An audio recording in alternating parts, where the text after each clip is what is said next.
Baik. Assalamualaikum warahmatullahi wabarakatuh. Para sahabat warahmatullahi wabarakatuh. Ya, alhamdulillah kita berjumpa kembali di TV kebanggaan kita semua, Umatan TV Official. Nah, pada hari ini adalah hari yang sangat istimewa, karena pada hari ini kita akan bertemu, berkumpul dengan perempuan-perempuan yang luar biasa. Kenapa hal itu terjadi? Karena hari ini adalah merupakan launching Permata Umat Jawa Timur. 400 juta tahun yang lalu. Diawali dari aktivitas dapur magma di perut bumi.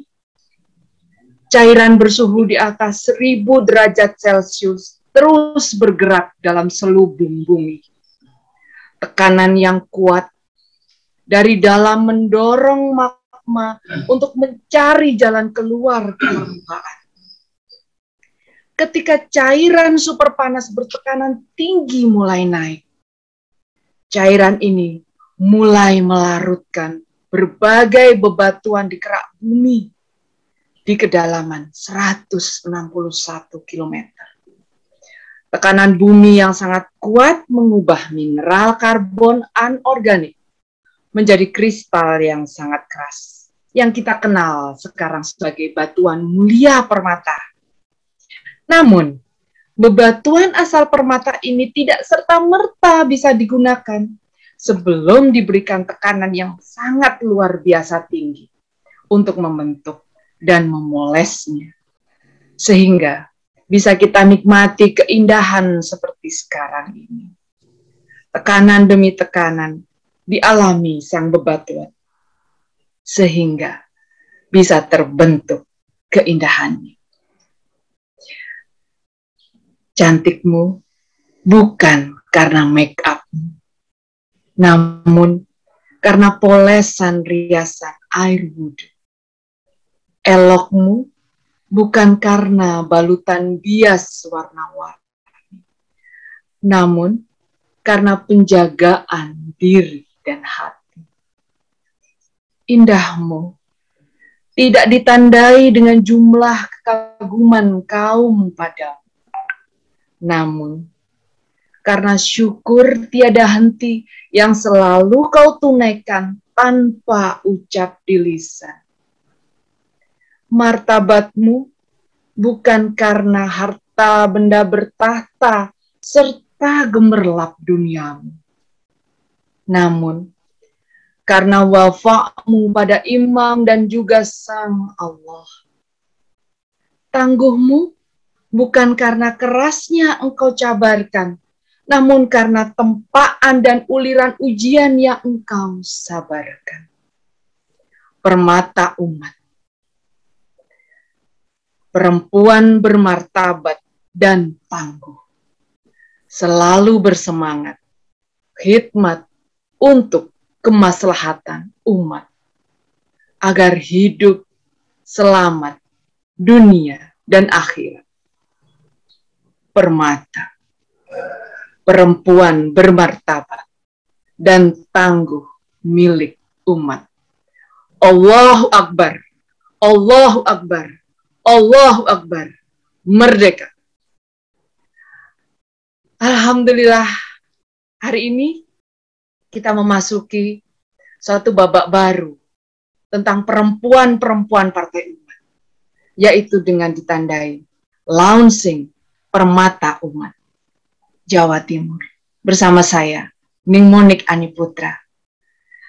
Kita akan masuk pada acara yang pertama, yaitu laporan Ketua Permata Umat Jawa Timur yang akan disampaikan oleh yang terhormat Ibu Ina Mubarok. Kepada Ibu Ina, waktu kami berikan sepenuhnya. Monggo Ibu Ina. Assalamualaikum warahmatullahi wabarakatuh. Ibu, suara saya bisa masuk ya? Masuk Bu. Oke, alhamdulillah. Bismillahirrahmanirrahim. Assalamualaikum warahmatullahi wabarakatuh. Innal hamdalillah Assalatu wassalamu ala nabiyyina Rasulullah Muhammad wa ala alihi wa sahbihi ajma'in, amma ba'du. Yang dirahmati Allah, akhwat permata umat yang insya Allah selalu dimuliakan Allah. Kembali dan selalu kami memuji kepada Allah, bersyukur kepadanya atas segala nikmat, sehingga kita bisa bersua di sini, sehingga kita bisa saling bertemu, berkenalan di sini. Nikmat kesehatan yang Allah limpahkan, tidak ada alasan kita untuk tidak bersyukur, karena memang tidak bisa kita mengukur, menghitung nikmat Allah yang luar biasa itu. Dan juga atas kesempatan yang diberikan kepada Allah, kita bisa berkumpul di sini dalam acara yang luar biasa, launching Permata Umat, yang insya Allah menjadi barometer, yang insya Allah akan membawa kelebihbaikan perempuan di Jawa Timur khususnya dan Indonesia pada umumnya. Amin. Bismillah. Tak lupa kami sampaikan sholawat dan salam kepada junjungan kita Rasulullah Muhammad Sallallahu Alaihi Wasallam beserta keluarga, sahabat dan para pengikutnya. Semoga acara ini bisa menjadi pemberat kita kelak di yaumil akhir. Amin ya Rabbal Alamin. Sebagai saksi bahwa kita berkumpul dalam suasana yang lebih baik, dan semoga kita semua mendapatkan syafaat beliau di yaumil akhir kelak. Amin. Amin. Amin. Amin. Yang kami hormati dan kami banggakan Bapak Ketua Bapak Ketua Partai Umat DPW Jawa Timur, Bapak Alfi Rahman. Yang kami hormati pembicara yang luar biasa yang akan menjadi narasumber kita pada pagi hari ini, Ibu Hajah Neno Warisman. Salam kenal Ibu. Dan yang saya cintai dan saya banggakan, semua akhwat solihah Permata Umat yang sedang menyaksikan ini, dan semua seluruh pemirsa yang tak bisa kami sebutkan. Akhwat Permata Umat yang dimuliakan Allah, kita tahu sekarang itu kondisi politik, ekonomi, sosial, budaya dalam kondisi yang memprihatinkan. Kita sadar bahwa itu adalah ujian dari Allah. Allah menempatkan kita agar kita bisa menjadi lebih kuat. Namun kita juga sadar bahwa hanya Allah lah yang mampu mencabut semua kesulitan ini dan mampu mengambil ujian ini.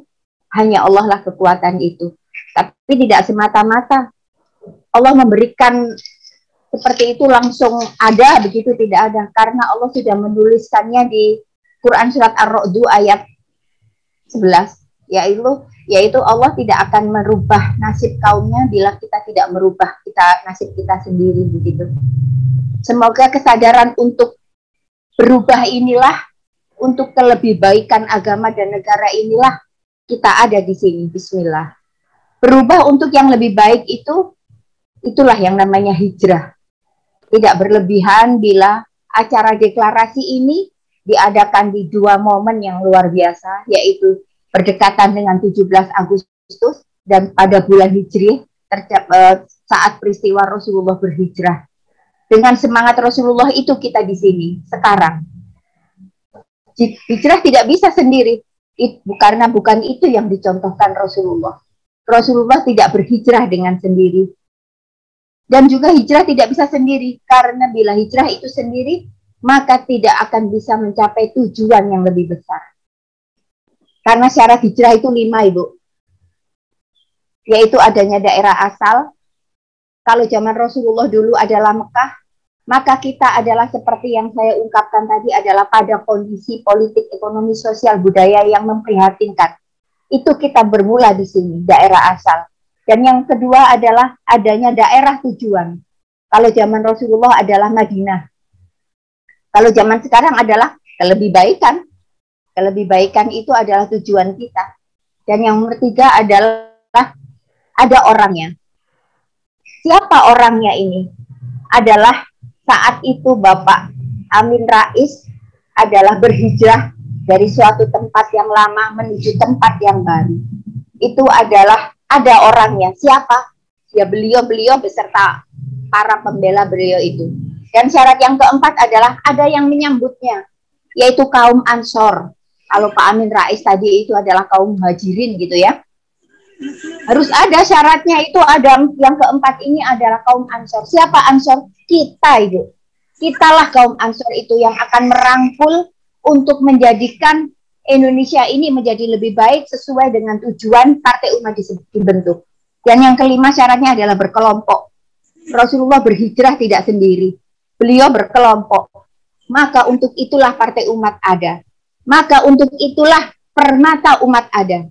Dia akan mendampingi partai umat untuk menjadi lebih baik. Kita akan mendampingi dalam tugas-tugas partai umat untuk menciptakan cita-cita yang luhur dan tinggi. Dan itu kita ada di situ. Bismillahirrahmanirrahim. Giroh semangat perempuan di Jawa Timur ini sudah tidak bisa dibendung, Ibu.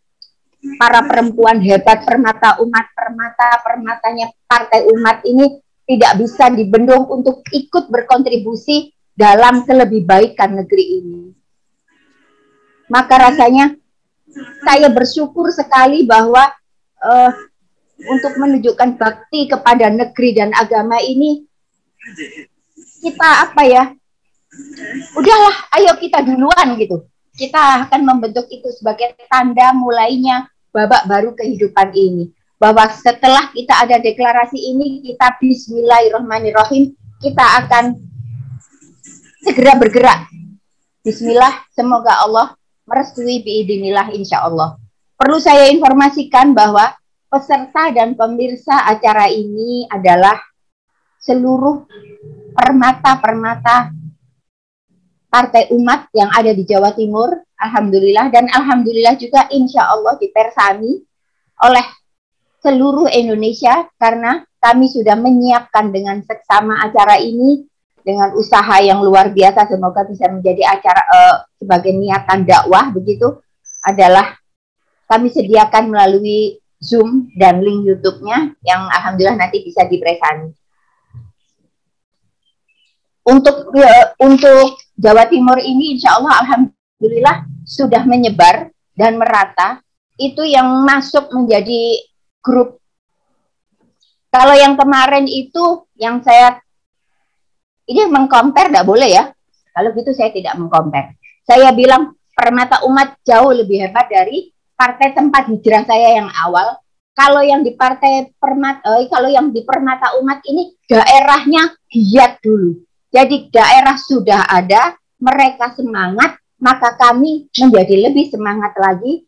Dan semangat yang luar biasa itu saya sebagai ketua permata umat Jawa Timur dan sekaligus menjadi ketua pelaksananya acara ini, luar biasa. Saya berterima kasih sekali kepada para permata umat partai umat itu. Dan semoga kita bisa berhijrah bersama-sama, membangun perempuan untuk menuju kelebihbaikan ini. Demikian sambutan saya ini secara pribadi. Saya menyampaikan permohonan maaf bila dalam kata-kata saya tadi terdapat kesalahan, maka saya mohon maaf. Wassalamualaikum warahmatullahi wabarakatuh. Waalaikumsalam warahmatullahi wabarakatuh. Ibu Ina Mubarak, terima kasih banyak atas laporannya sebagai Ketua Permata Umat Jawa Timur. Kita memasuki acara yang kedua. Masih sambutan, yaitu sambutan yang kedua yang akan diberikan langsung oleh Ketua DPW Partai Umat Jawa Timur, yaitu akan disampaikan langsung oleh Bapak Alfi Rahman. Kepada Bapak Alfi Rahman, waktu kami sediakan.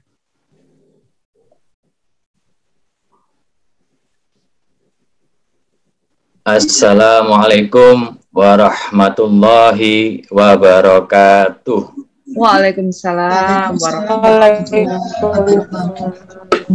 Asyhadu an la ilaha illallah wa asyhadu anna Muhammadan Rasulullah. Amma ba'd. Yang kami hormati dan sekaligus kami sayangi Bunda Neno Warisman. Selamat datang, salam kenal Bunda. Yang saya hormati Bu Ketua Permata Umat Bu Ina Mubarak, beliau sahabat saya selama di dunia persilatan. Yang saya sayangi dan hormati juga sahabat-sahabat DPW, sekaligus Ketua DPD Lumajang yang luar biasa hadir di pagi hari ini. Bapak Suharyo juga sebagai salah satu penasehat DPW.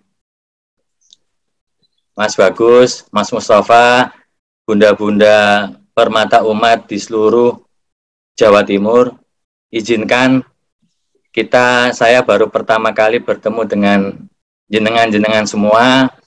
Nanti semoga dalam waktu dekat kita bisa silaturahmi di setiap setiap titik. Jadi begini, izinkan saya cuma sebentar sebelum Bunda Neno untuk memberikan materi dan mengisi segala sesuatunya mengenai permata umat ini, apa yang melatar belakangi kita di DPW untuk melakukan pembentukan permata umat mendampingi partai umat yang ada di DPW Jawa Timur khususnya. Karena kita melihat data di Jawa Timur, jumlah pemilih wanita, jumlah pemilih perempuan itu lebih banyak, sedikit lebih banyak daripada jumlah pemilih laki-laki.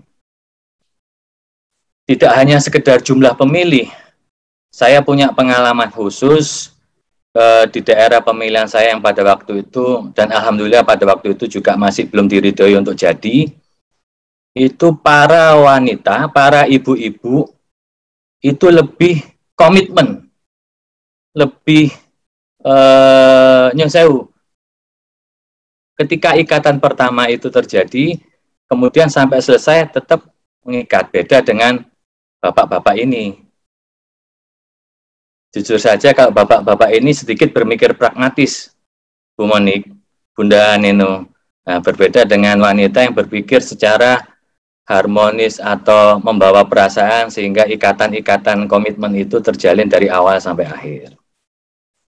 Kedua, alasannya yaitu Allah Subhanahu wa ta'ala dalam Al-Quran sangat memuliakan seorang wanita. Izinkan saya mengutip dalam sebuah Al-Quran, salah satunya surat An-Nisa ayat 34. A'udzubillahi minasyaitonirrajim. Bismillahirrahmanirrahim. Ar-rijalu qawwamuna 'alan nisa'i bima faddalallahu ba'dahum 'ala ba'd wa bima anfaqu min amwalihim. Shadaqallahu a'lam.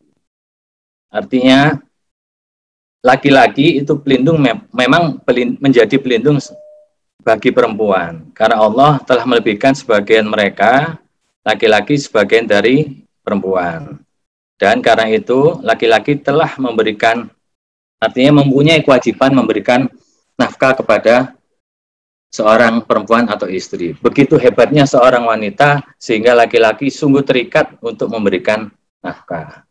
Dan dalam beberapa hadis wanita disebutkan seperti Bu Monik tadi sudah menyebutkan bahwasanya surga ada di bawah telapak kaki ibu atau wanita atau perempuan. Dan dunia adalah perhiasan, dan sebaik-baik perhiasan dunia adalah perempuan, wanita. Jadi Mas Bagus jangan iri terhadap Bu Monik, bahwasanya Bu Monik lebih mulia di sisi Allah daripada Mas Bagus, begitu. Dari situ, Partai Umat Jawa Timur berdiskusi dengan Partai Umat di DPP melalui Mas Mustafa, Pak Mustafa Agus itu, bagaimanapun juga di setiap Partai Umat khususnya, struktural Partai Umat khususnya Jawa Timur, lebih besar lagi, lebih umum nanti di Indonesia akan dibentuk sebuah gerakan yang terstruktur, yang mempunyai program-program ke depan yang dinamakan Permata Umat. Meskipun yang awalnya kita di DPW itu memberikan nama Khotijatun Umat, saya pikir nama yang sangat bagus, nggih ibu-ibu.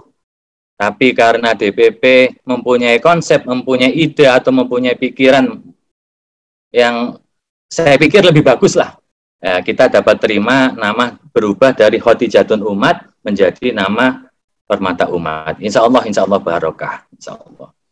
3, tidak hanya sampai di situ.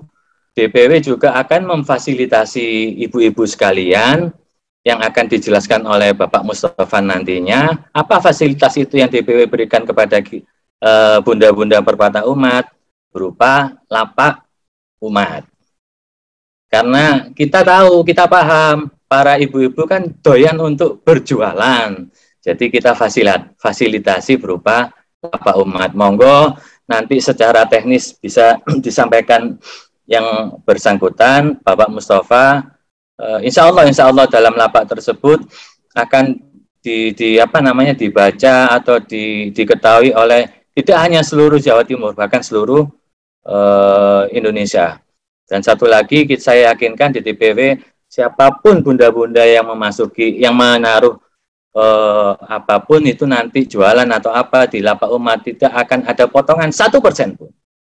Jadi pure murni dikelola oleh jenengan-jenengan semua sebagai bunda permata umat. Yang terakhir, kami mohon kepada yang terhormat, yang kami sayangi semua, Hajah Bunda Neno Warisman, untuk meresmikan, melaunching pergerakan, salah satu sayap pergerakan yang bernama Permata Umat di Jawa Timur.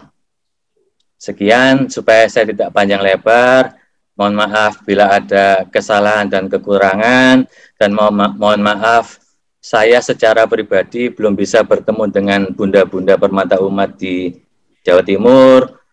Sedikit mengingatkan Bunda Neno Warisman, pada waktu saya di Jogja bersama ayahanda, Bunda sebagai salah satu pendiri dan ayahanda almarhum juga salah satu pendiri. Oke. Jadi begitu, matur nuwun, iyyaka na'budu wa iyyaka nasta'in. Assalamualaikum warahmatullahi wabarakatuh. Waalaikumsalam warahmatullahi wabarakatuh. Allahu Akbar. Allahu Akbar. Allahu Akbar. Merdeka. Merdeka. Baik, Pak Alfi, matur nuwun sudah berkenan hadir sekaligus memberikan sepatah dua patah kata. Nah, para ukhti sekalian, kita sampai pada acara puncak. Kita akan dengarkan bersama-sama Perempuan Mengaji, sekaligus launching Permata Umat Jawa Timur yang akan disampaikan oleh yang terhormat, yang tercinta, Hajah Bunda Neno Warisman. Bunda, waktu kami serahkan. Monggo Bunda. Baik, tolong diingatkan waktunya ya. Baik Bunda. Berapa menit kita akan? Kurang lebih kita sekitar 30 menit sampai 45 menit boleh. Baik. Assalamualaikum warahmatullahi wabarakatuh. Waalaikumsalam warahmatullahi wabarakatuh. Perempuan-perempuan bermartabat dan tangguh, permata, ya, filosofinya sudah dipaparkan oleh Bunda Monik atau Mbak Monik, dan itu merupakan filosofi yang cantik sekali, ya.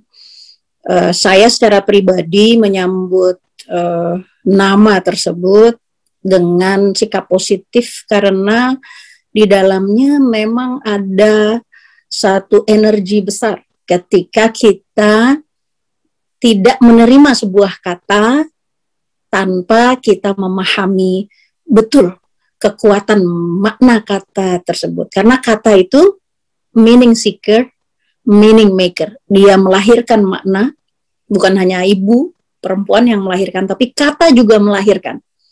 Kata melahirkan makna, dan maknalah yang menggerakkan. Jadi ketika Allah Subhanahu wa ta'ala mengajarkan Adam alaihissalam tentang nama-nama di alam semesta ini, kata Allah, aku ajarkan kepadamu. Gitu. Nah, kata itu menjadi makna yang menggerakkan. Dan kata pun, ya, selain dia memiliki makna, dia itu tadi, ya, meaning seeker, memegang makna dia, meaning maker. Dia juga membuat, ya, memegang dan membuat. Jadi dia itu memiliki permata itu, ya. Jadi ketika tadi Mbak Monik sampaikan, ya, dia memiliki nilai yang tinggi, itu namanya martabat, itu kan nilai yang tinggi. Ada orang bilang, aduh saya kalau kayak gitu saya jadi nggak bermartabat, ya gitu, karena nggak ada nilainya, murah. Dengan kata lain, permata ini mahal. Kalau kita punya permata saya selalu mengambil contoh kepada anak-anak perempuan, karena anak-anak perempuan saya sekarang satu di Turki, satu sudah menikah. Saya ajarkan mereka dari kecil sekali untuk berhijab. Karena apa? Karena saya katakan kalau permata itu tidak kita taruh dia di depan rumah.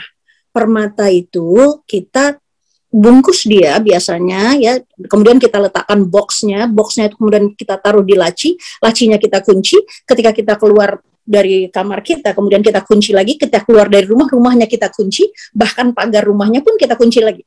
Artinya dia sangat berharga, gitu. Nah, beda dengan sapu, ya. Sapu itu ditaruhnya ada yang di dalam, tapi sapu biasanya kita taruh di tempat yang sesuai dengan tempatnya, gitu ya, tanpa mengurangi kehebatan sapu tentu saja. Nah, jewelry, permata, ya, bijou. Saya panggil anak-anak saya sendiri dari kecil, saya panggil bijou. Bijou itu artinya permata. Bijou, ya. Dia ada intan, ada kristal, ya, ada diamond, ya kan, ada berlian, ya, ada juga permata itu juga ada biasanya bebatuan yang disebut permata itu, ada bebatuan-bebatuan yang sangat bernilai, ya. Jadi sangat tepat bahwa wanita itu adalah perhiasan. Wanita adalah perhiasan terbaik. Jadi ketika kita memiliki istri yang salehah, itu disebut kita memiliki perhiasan yang terbaik di dunia. Jadi nama ini penting untuk kita tadi sampai 400 juta tahun dan seterusnya. Saya sebenarnya punya cerita tentang permata, tentang kristal yang tadi disebutkan oleh Mbak Monik. Ketika saya pergi ke Bau-Bau, ke satu wilayah, Bau-Bau itu ada di Sulawesi, ya. Kepulauan Bau-Bau, ada kepulauan Wangi-Wangi, ada meliputi banyak kepulauan di situ, kepulauan kecil-kecil. Nah, di Bau-Bau khususnya itu ada satu gua yang masih, kita sebutnya masih gua yang masih quote-unquote, ya, belum terjamah, ya. Dan ketika sampai di sana saya sangat terpana karena saya masuk ke dalam gua di bawah tanah itu, stalaktit dan stalagmit, ya, stalaktit yang stalagmit raksasa itu ada. Dan saya menyusuri di dalam gua itu ada jurang. Jadi saya katakan kepada kakak saya pada hari itu beberapa belas tahun lalu, ya, mungkin, ya, saya katakan jangan ikut karena ini terlalu berbahaya. Kakak saya sudah waktu itu umurnya mungkin sudah 40-an gitu, ya, 40 hampir 50. Kemudian saya jalani, ya, sampai ke satu tempat. Jadi setelah stalaktit dan stalagmit, ya, bayangkan Allah sabar sekali hanya untuk 1 senti perpanjangan stalaktit itu Allah sabar, ya, membutuhkan waktu 250 tahun hanya 1 mili penambahan. Dan kemudian sedangkan stalaktit itu dari bawah menjulang, dari atas menggantung, dan kita berada di antara stalagmit raksasa. Tapi itu memang belum seberapa. Ketika saya kemudian maju lagi, itu ada satu yang harus dijalanin, air yang tinggi leher. Tapi yang menakjubkan adalah di sepanjang dinding gua itu ada kristal yang luar biasa, berkilau-kilauan. Berapa juta tahun itu dibutuhkan untuk membuat kristal yang begitu berharga. Nah, kalau kita pernah punya pengalaman seperti ini dan kita tahu betapa berharganya, ya, permata itu, maka tentu kita ingin agar permata itu menemukan tempatnya yang tepat. Gitu. Saya berharap dengan menyandingkan permata dengan kata umat, permata umat, maka dia menemukan tempatnya yang tepat. Gitu. Ini yang pertama, ya. Saya memiliki nama Titi, ya. Titi itu meniti, ya, meniti, ya, hati-hati kata ibu saya, ya. Nah, sekarang apa yang saya sukai adalah ketika segala sesuatu berada pada tempatnya, keadilan berada pada tempatnya, ya, kemuliaan berada pada tempatnya. Semua, kalau di tatanan dunia ini disebut semua pada tempatnya, itulah harmonisasi. Maka Allah Subhanahu wa taala menciptakan segala sesuatu itu tepat pada tempatnya. Laki-laki diberikan kelebihan dan perempuan pun diberikan kelebihan. Laki-laki dan perempuan adalah pemimpin. Laki-laki membuat, katakanlah, undang-undangnya, ya, lalu kaum perempuan menjadi pelaksana, ya, dan memiliki garis-garis besarnya itu dilaksanakan, ya. Atau kita katakan laki-laki memimpin untuk ar-rijalu qawwamuna 'alan nisa. Laki-laki adalah pemimpin bagi perempuan, ya, dan kemudian perempuan adalah pemimpin bagi dirinya dan bagi keluarganya untuk menerjemahkan apa yang menjadi garis-garis besar haluan di dalam rumah kita. Ini karena kita adalah ibu, kita adalah perempuan yang mungkin yang masih muda adalah anak dari ibu bapaknya, ya, dari ibu ayah kita. Tapi ketika kita menjadi istri, kita menjadi wakil suami kita ketika suami kita sedang di luar, gitu ya. Sebaik-baik tempat kaum perempuan, betul, dia sangat mencintai rumahnya dan suka menata rumahnya. Jadi perempuan yang baik itu adalah yang kamar mandinya itu bersih, ya, wangi, ya, jangan biarkan ada sedikit pun, ya, kotoran di dalam rumah, di dalam kamar mandi kita, ya.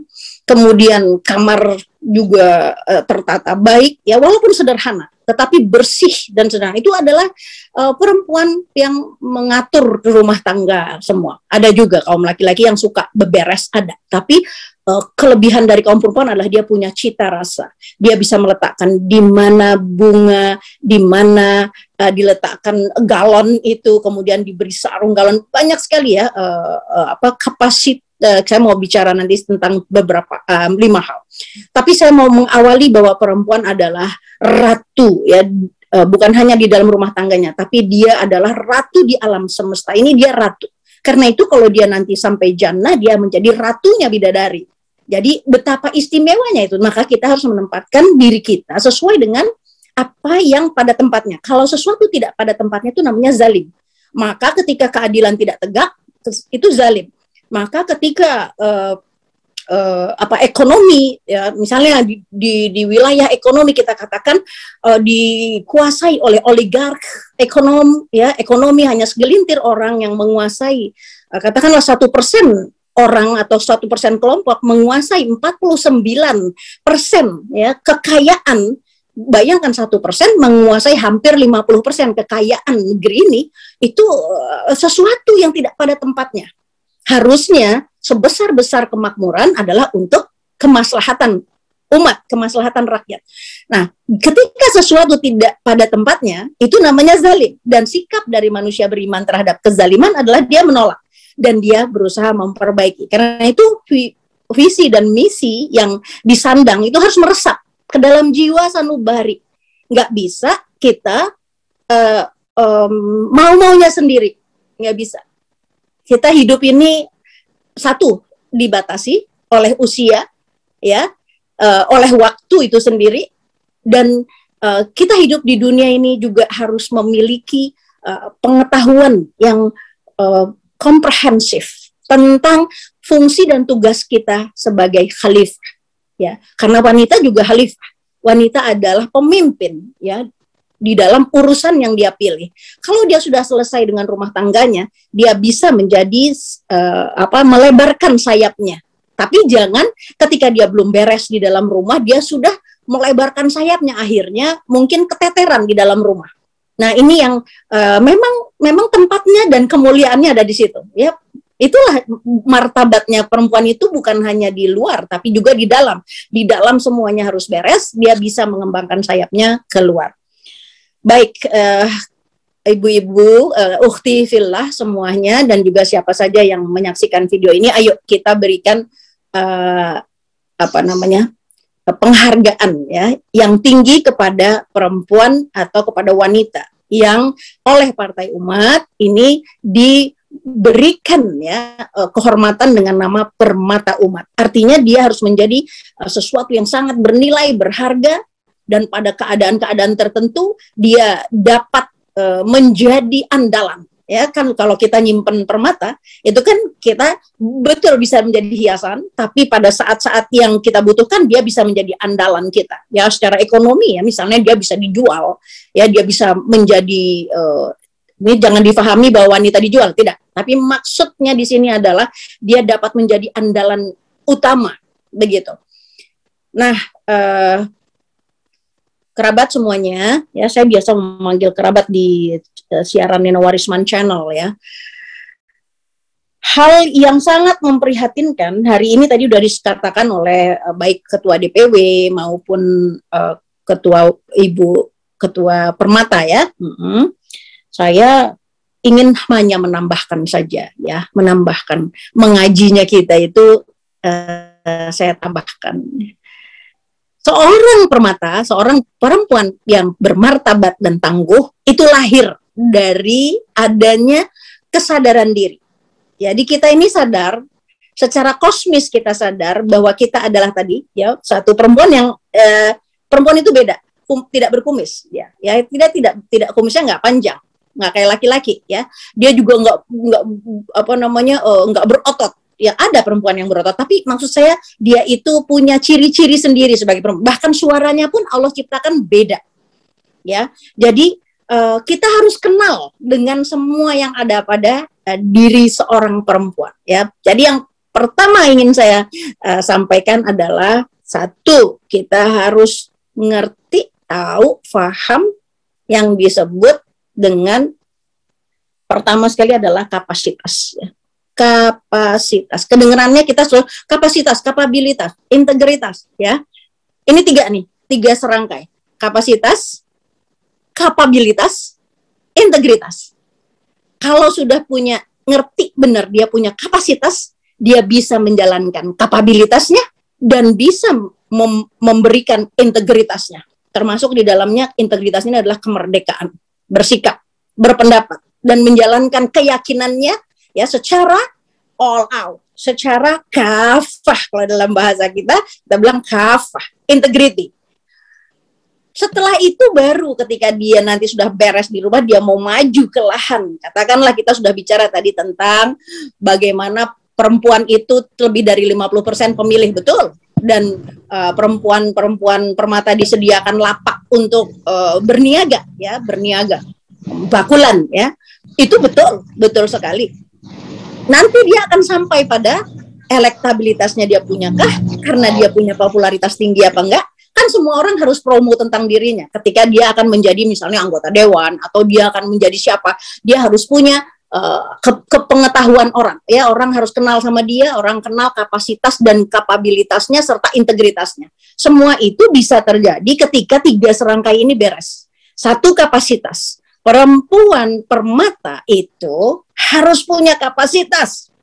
Apa itu kapasitas? Yuk kita lihat sama-sama. Apakah punya ya kecerdasan intelektual?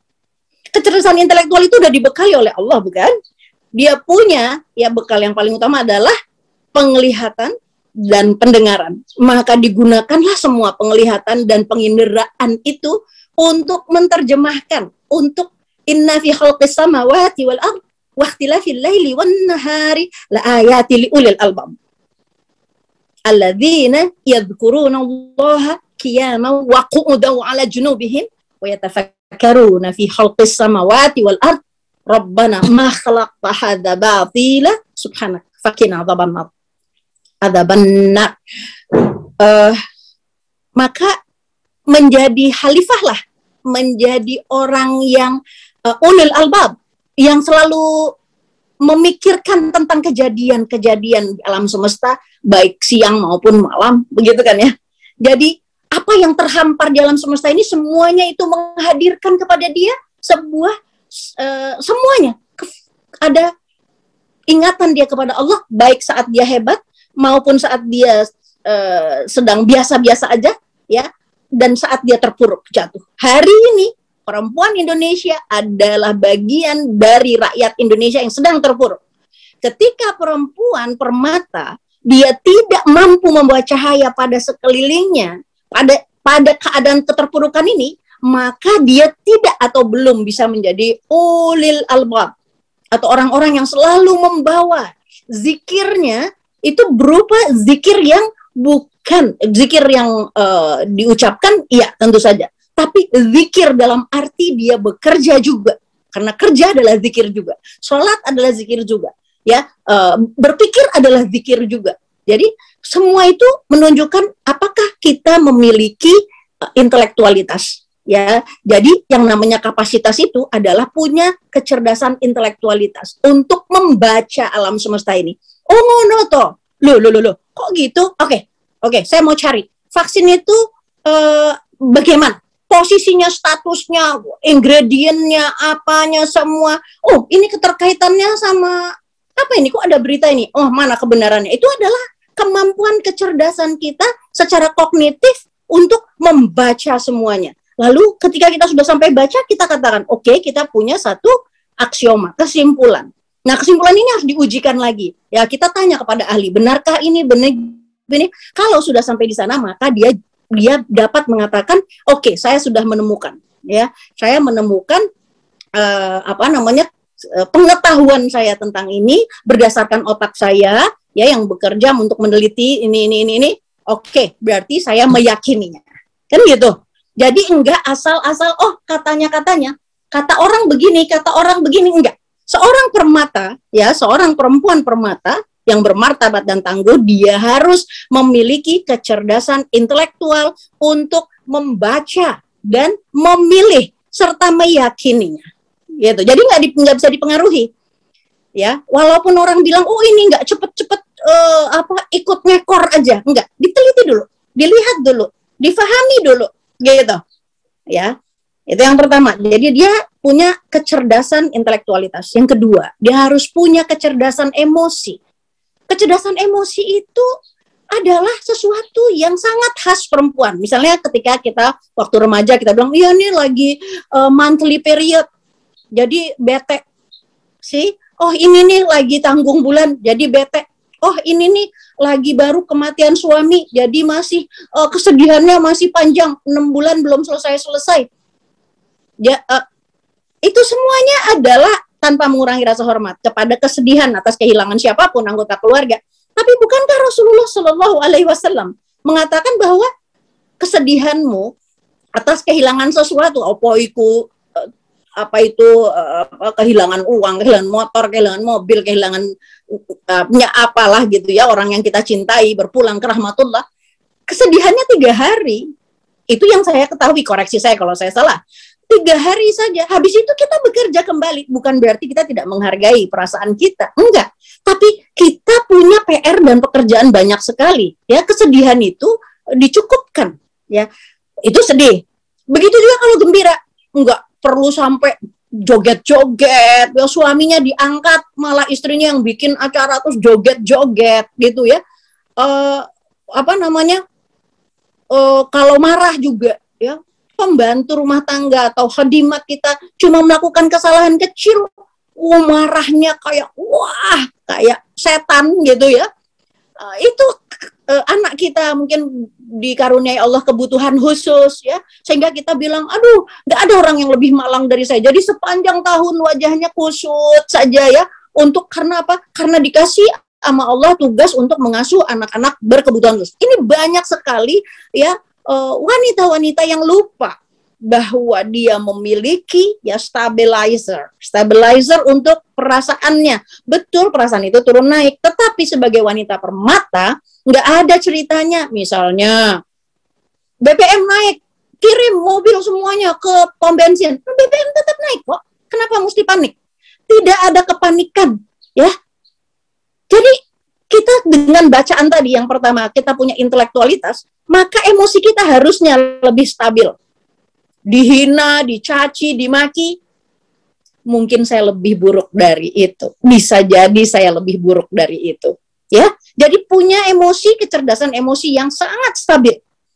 Itu yang kedua. Yang ketiga, dia punya kecerdasan spiritual yang tinggi.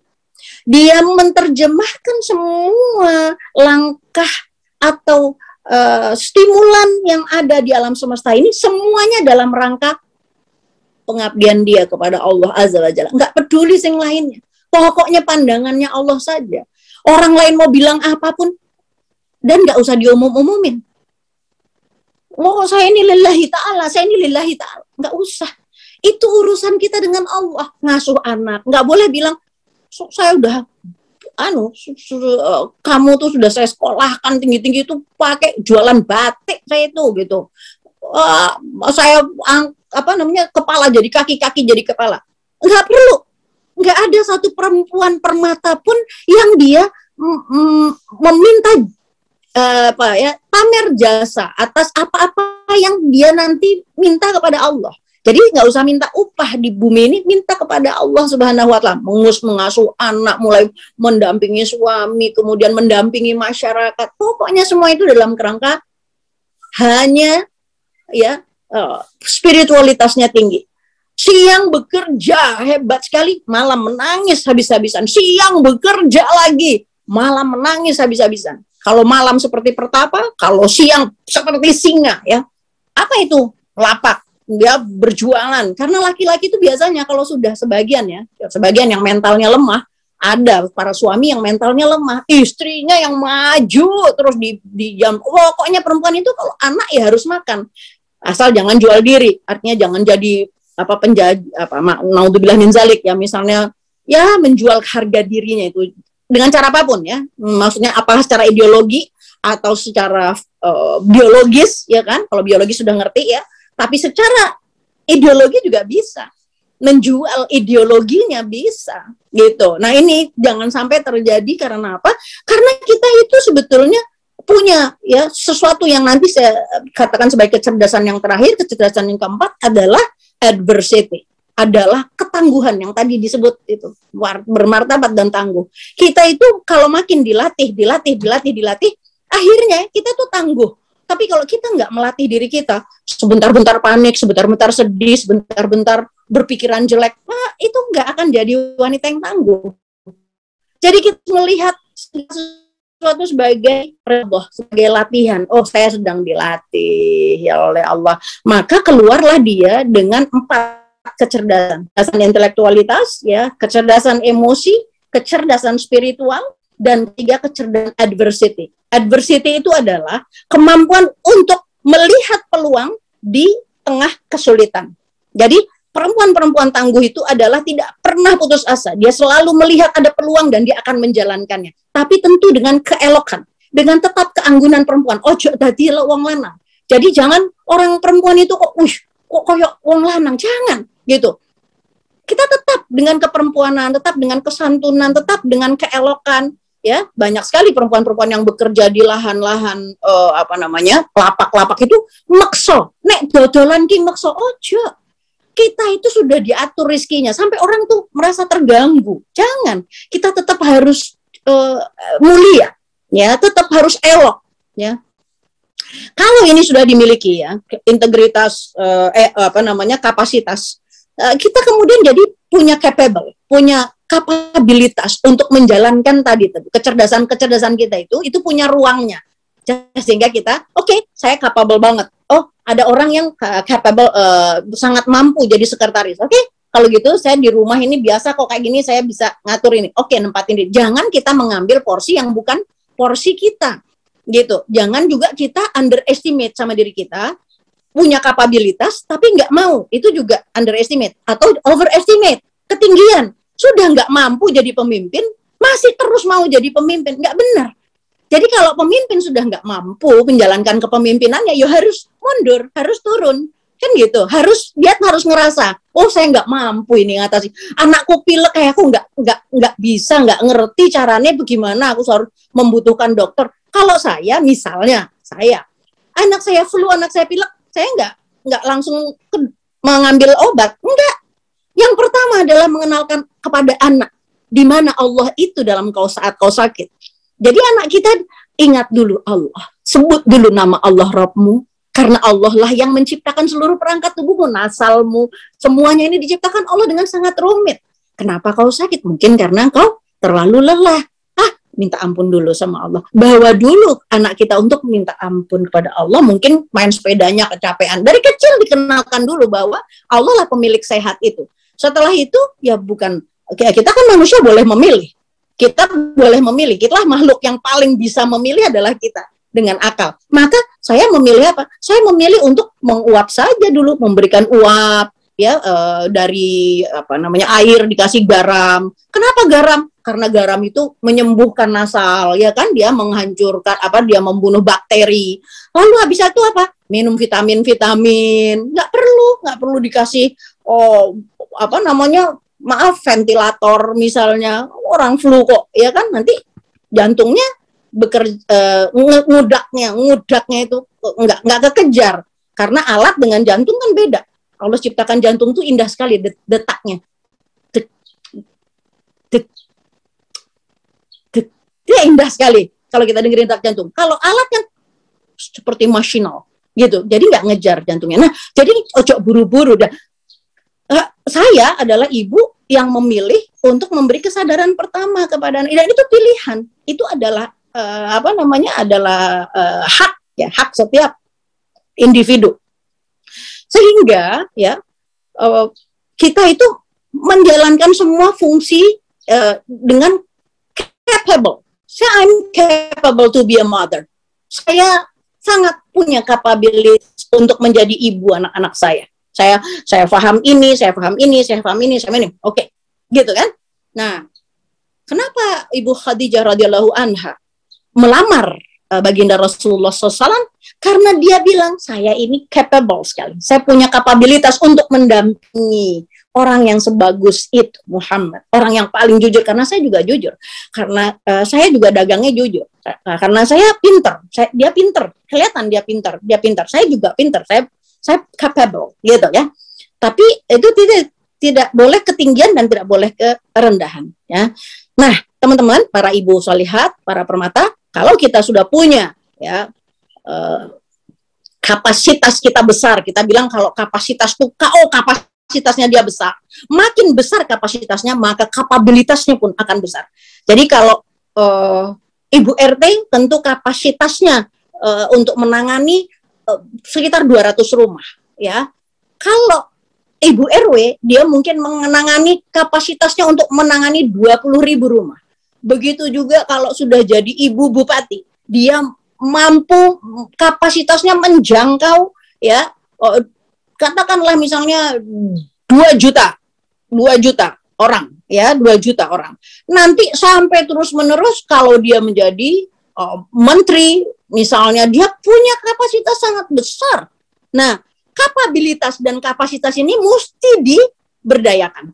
Mesti dilatih, ya. Kalau masih cengeng, kalau masih ngambekan, kalau masih itu dilatih dulu, ya. Jangan begitu berorganisasi terus minta dipuji, kemudian membenci, like or dislike. Nggak boleh. Melihat orang ketika berorganisasi ya harus sesuai dengan kapasitasnya juga. Dia memang cocok kapasitas. Ada kekurangannya apa? Oh, ini emosinya agak turun naik. Maka kita katakan, oke, Dinda, sayang, kamu harus berlatih ini. Padahal kamu intelektualitasnya bagus sekali, tapi kamu tetap emosi ini sangat mengganggu.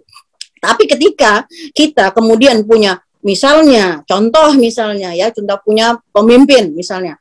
Pemimpin ini nggak bisa dibantah, ya. Ini bukannya kerajaan. Kita harus menghilangkan feodalisme di dalam struktur kita berorganisasi. Nggak boleh ada feodalisme.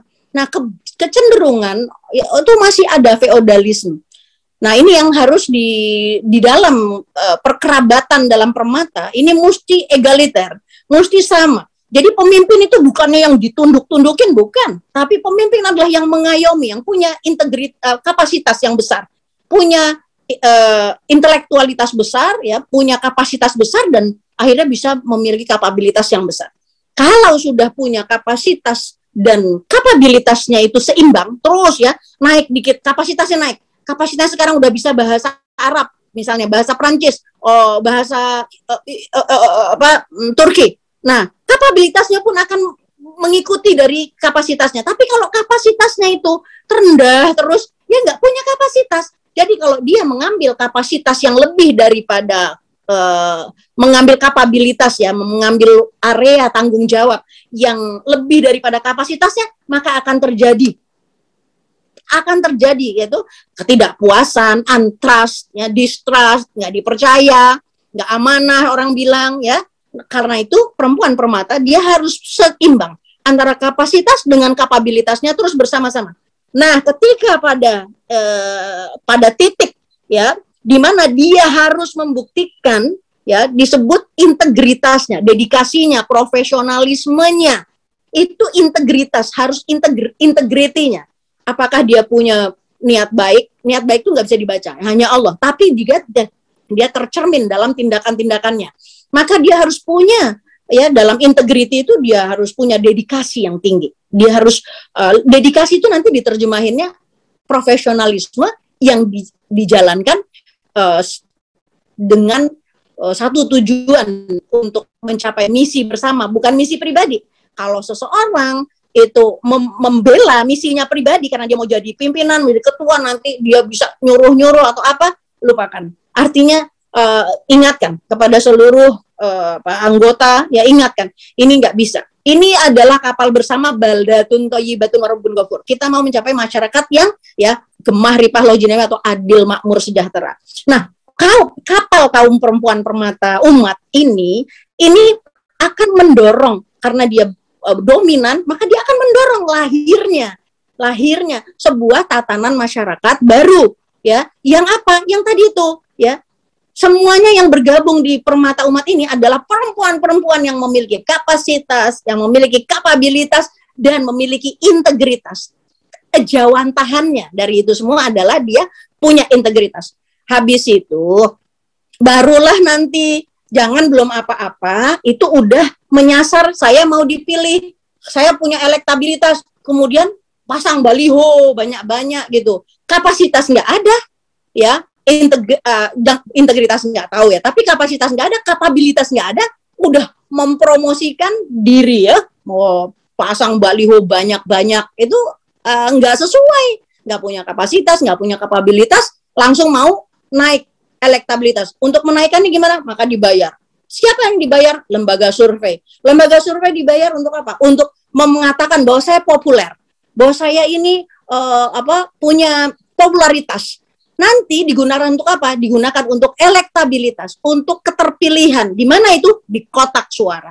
Nah, jadi memang berpartai itu adalah untuk membawa, ya, para pemimpin yang baik laki-laki maupun perempuan, sehingga penggodokan itu dilakukan di dalam, misalnya di dalam sayap, kita sebutnya organisasi perempuan dari Partai Umat yang bernama Permata Umat.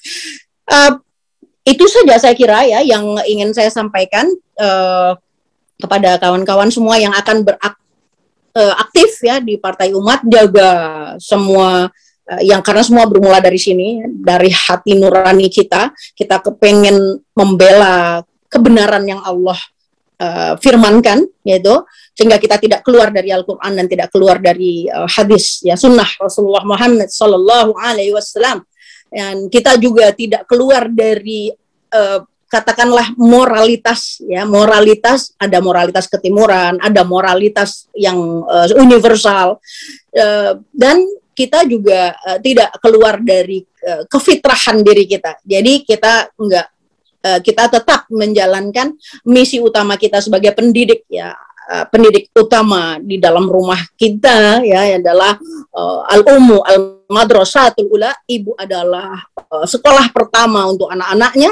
Nah, itu enggak kita tinggalkan, sehingga kita betul-betul knowledgeable, kita punya pengetahuan yang sangat memadai untuk mendidik generasi di dalam rumah kita maupun di dalam perserikatan atau di dalam kelompok kita berusaha. Jangan sampai Anda semuanya aktif, anak-anak kelantaran, anak-anak keteteran, gitu, ya. Jangan sampai terjadi seperti itu, sholatnya keteteran, ya, karena selama ini apa terjadi? Pelimpahan tanggung jawab, eksportisasi tanggung jawab, semuanya dikasih ke guru. Nah, ini nggak boleh. Sekarang terjadi pelimpahan balik, ya, dikembalikan kepada para orang tua. Nah, kalau sudah seumur saya, sudah ngentas, anak sudah menikah, ya, sudah sarjana semuanya, ya, alhamdulillah, tentu ada tugas berikutnya, yaitu sebagai nenek, ya, ketika tentu tidak mengambil semua. Saya bukan orang yang setuju ketika anak perempuan kita bekerja terus anaknya dititip kepada neneknya. Enggak. Itu enggak betul. Ya, setiap ibu harus mengurus anaknya sendiri dan dia harus menyusui anaknya 2 tahun. Itu enggak boleh dikarang. 2 tahun menyusui dan menyapihnya dalam waktu 2 tahun. Kenapa? Karena kita enggak mau keluar dari Quran. Kita harus ikut apa kata Quran, jangan ngarang. Ya, perempuan permata itu enggak ngarang. Semua tindakannya jika Allah dan Rasulnya telah menetapkan sesuatu, maka tidak ada pilihan lain, yaitu menetapkan. Tapi ojo sok tahu. Jangan kita menjadi orang yang lebih sok tahu daripada Al-Quran. Bertanyalah kepada Al-Quran, ta'amul ma'al Quran, apa kata Al-Quran, ya kan? Jangan kita menerjemahkan sendiri, gitu kan? Karena banyak orang-orang yang pandai, yang pintar, kemudian dia direct herself gitu, sesuai maunya dia gitu, tidak berdasarkan kepada Al-Quran. Maka kalau dinasihati Al-Quran, diamlah dan renungkanlah. Ya, nasihat-nasihat terbaik adalah dari Al-Quranul Karim. Nah, jadi para ibu, para aktivis semuanya, mudah-mudahan ya menjadi bekal bagi semuanya. Jadikan Permata Umat ini sebagai wahana ya untuk meningkatkan ya kapasitas dan kapabilitas yang dimiliki ya untuk nanti memiliki integritas pada saat dibutuhkan pemimpin-pemimpin perempuan itu nanti siap gitu. Misalnya pemimpin perempuan nanti oke, insya Allah sudah datang ini pengesahan, kemudian kan akan menjadi anggota-anggota DPR, DPRD, penuhin dulu kapasitas dan kapabilitasnya ini, yang seperti yang saya sampaikan.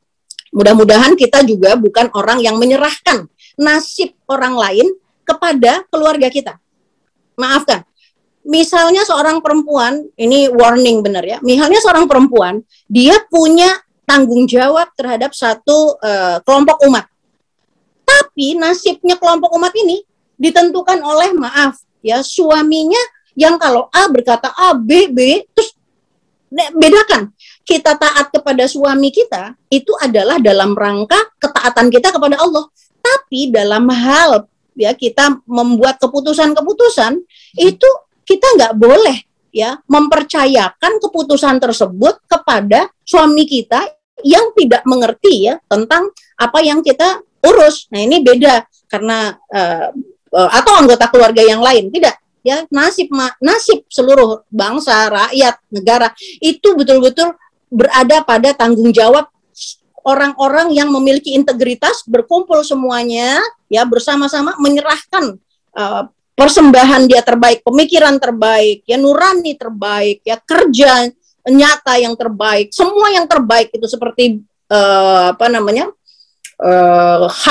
Habil menyerahkan kurbannya itu, dia menyerahkan kurban yang terbaik, sedangkan Qabil dia menyerahkan kurbannya asal-asalan, maka Allah menerima kurbannya Habil karena dia menyerahkan yang terbaik.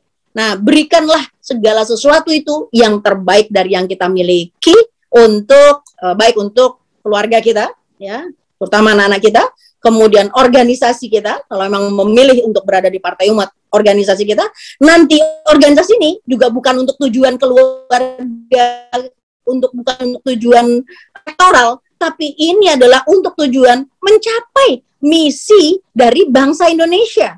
Dan karena dia ada di dalam negara, maka dia akan memberikan sumbangan besar partai ini untuk memberikan pemimpin-pemimpin terbaik kelak, ya memilih pemimpin terbaik, mengelahirkan pemimpin terbaik gitu kan.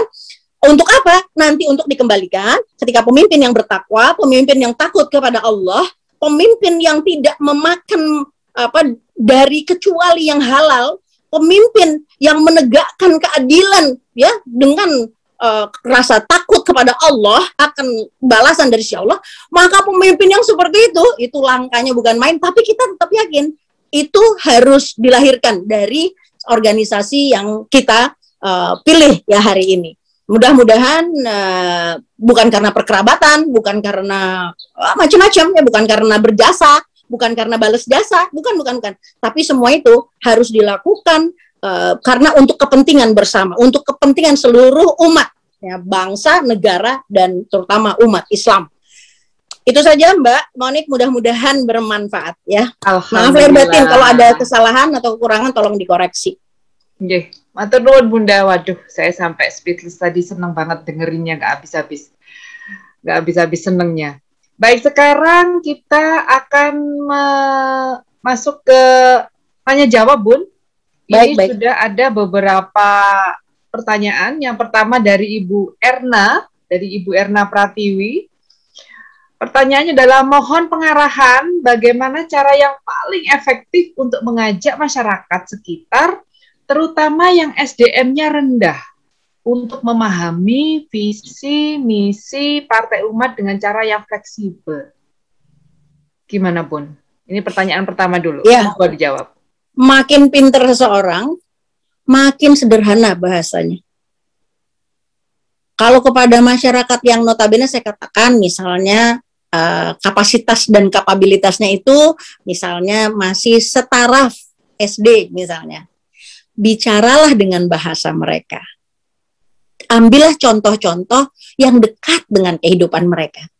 Jangan bicara ketinggian, karena masyarakat sebetulnya di bawah ya, di lantai bawah itu sebetulnya juga nggak terlalu care kepada apa yang terjadi pada elit politik. Ini kan Partai Umat ini kan sebuah partai, dia sangat elit gitu.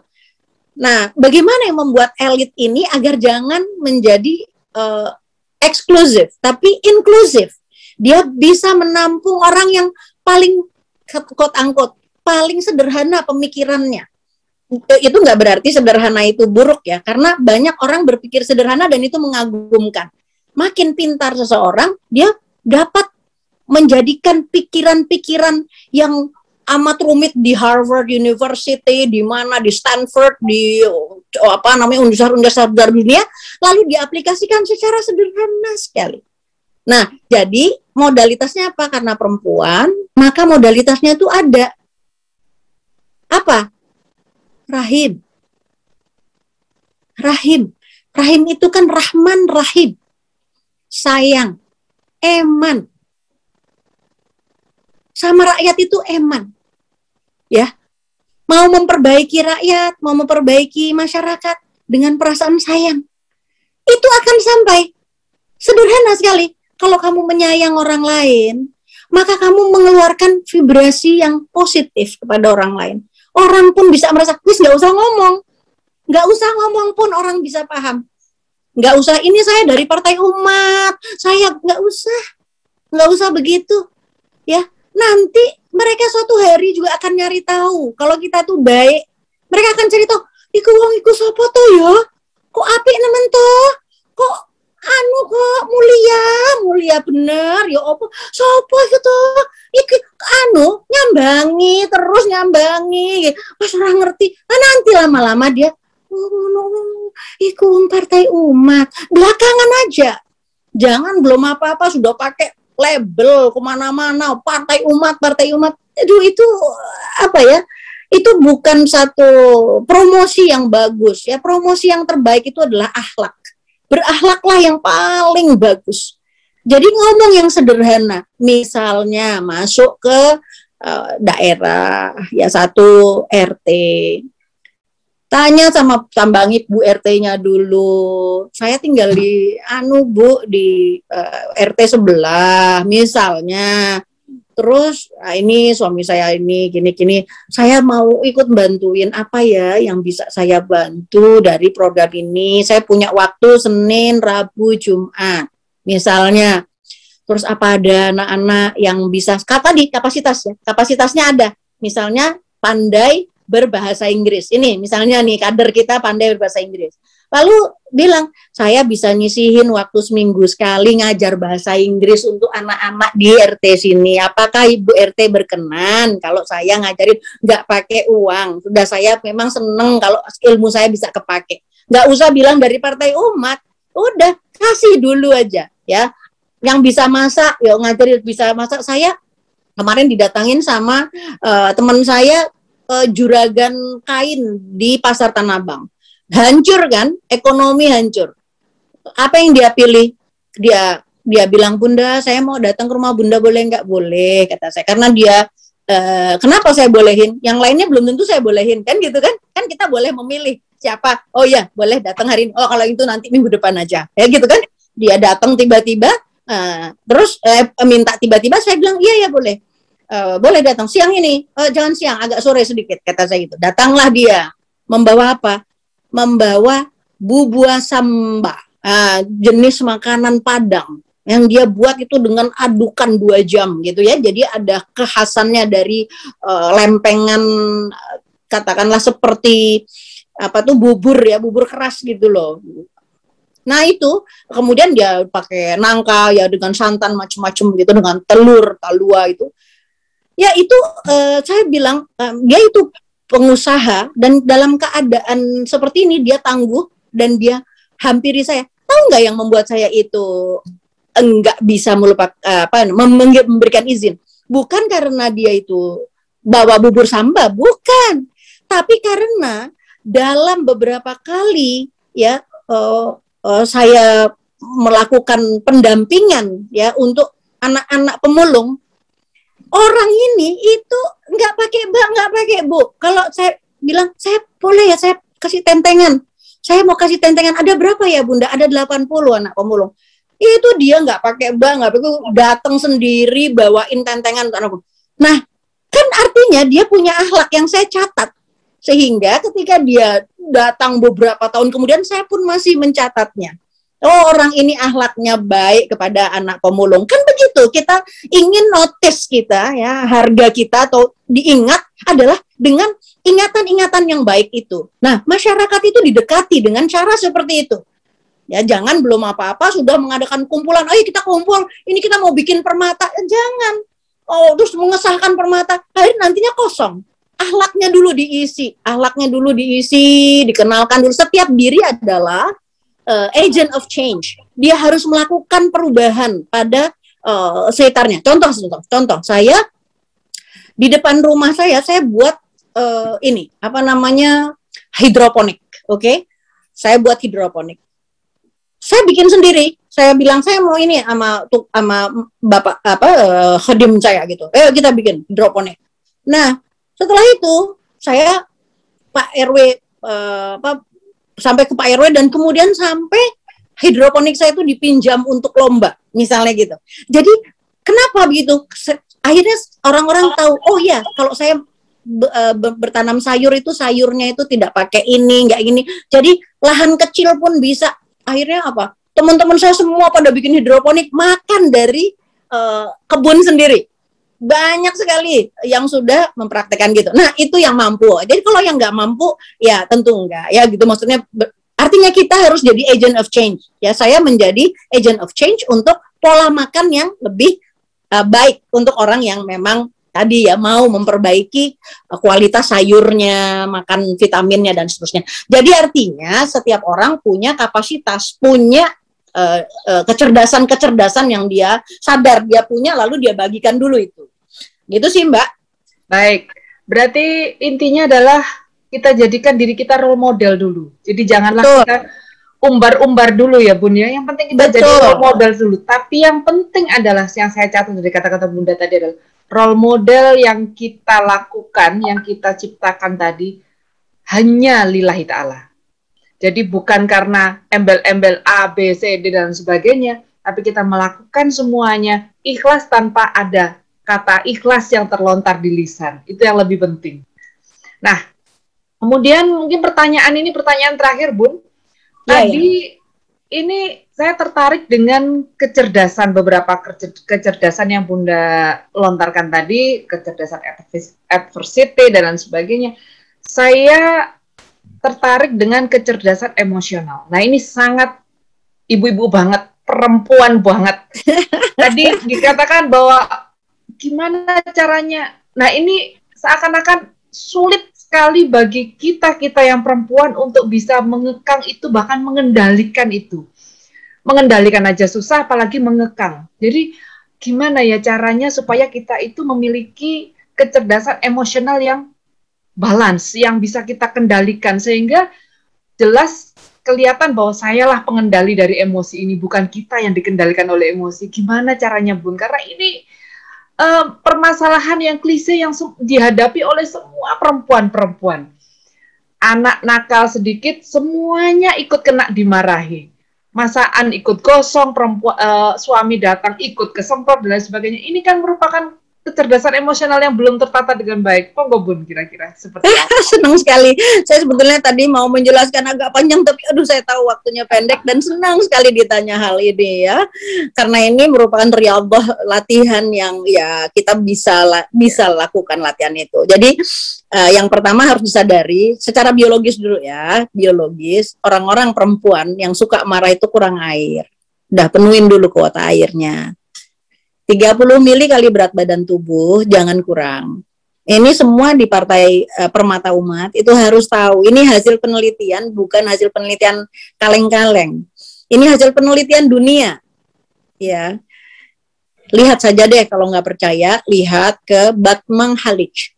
Ya, penelitian itu mencakup 3.000 narapidana mengidap sakit tukak lambung akut.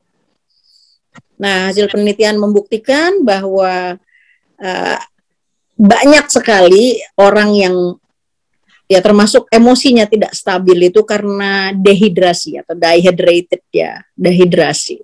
Jadi ini utama nih, penuhi kuota air. Kelihatannya sepele ya, ketoknya sepele ya, sepele. Ya, betul, tapi sebenarnya otak kita membutuhkan oksigen yang cukup. Ya, dan tubuh kita itu 2/3 itu adalah air. Dan Rasulullah Shallallahu Alaihi Wasallam mengingatkan kita, bahwa maem itu sepertiga, sepertiganya lagi air, sepertiganya lagi udara. Jadi ojo dikenyang-kenyang no.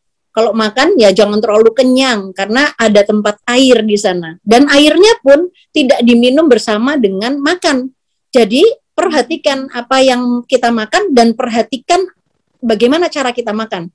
Perhatikan apa yang kita makan, jauhi makanan-makanan yang berpenyedap, pengawet, pewarna, pemutih, semua yang itu semuanya tinggalkan. Ya. Ya. Penyedap, pengawet, pewarna, pemutih, ya, perasa itu semuanya adalah hal yang buruk. Perempuan permata umat itu harus punya pengetahuan yang sangat baik tentang what you eat, because we are what we eat. Kita adalah apa yang kita makan. Dan kita adalah bagaimana kita makan. Ya. Jadi kalau habis maem, dahar, ya jangan minum dulu. Habis itu tunggu sekitar 15, 20, sampai 30 menit baru minum. Itu adalah optimal. Pencernaan jadi bagus. Kata Rasulullah SAW, wong iku sakit dua. Satu pikirannya, satu perutnya. Dua-duanya nanti saya jabarkan. Ya. Bagaimana kondisi pikiran, bagaimana perut. Ya, yang pertama dulu. Pikiran itu sangat jahat, gitu. 80% dari pikiran yang datang itu adalah pikiran negatif. Karena itu kita diberi akal. Nah, karena itu sekarang saya masuk ke yang paling utama, kita kenal regulator emosi. Contoh, pagi ini anak saya menegur channelnya Mami, channelnya Bunda, itu clickbait banget gitu. Jangan begitu dong. Dia mengungkapkan itu dengan agak sedikit emosional. Putra saya ya, putra saya yang saya cintai, Mas Gifari. Saya tersinggung karena saya bilang saya bikin itu semuanya tuh dengan berpikir dengan ini saya udah memilihkan. Iya, tapi ini nggak bisa kalau pakai caps lock begini, itu sebenarnya membuat jadi buntu, dia bilang gitu. Karena dia kan dia tuh pembaca segala buku ya. Jadi dia itu ilmu pengetahuannya banyak sekali. Satu minggu bisa baca tuh 20 buku. Lulus ekonomi dan pokoknya gitu. Ngeletuan itu di ekonomi. Oke. Saya tersinggung. Ya. Terus saya bilang sama dia, kenapa mesti mengatakannya dengan emosi? Kan ini kan data. Bisa disampaikan dong. Gitu kan, ini data. Saya khawatir. Saat saya ngomong gitu, saya khawatir. Tapi karena saya kenal, jadi saya lebih mudah ngatasinnya. Sebenarnya kan gitu, kita ibu suka tersinggung juga, istri juga suka tersinggung sama suami kan gitu. Ya. Saya tersinggung dan saya bilang sama dia. Akhirnya saya berdiri, saya tutup meja karena kami di meja makan. Kemudian otak saya mengatakan, nah, hijacking deh nih. Ya, saya kenal betul. Ya, ada hijacking, ada pembajakan di kepala saya.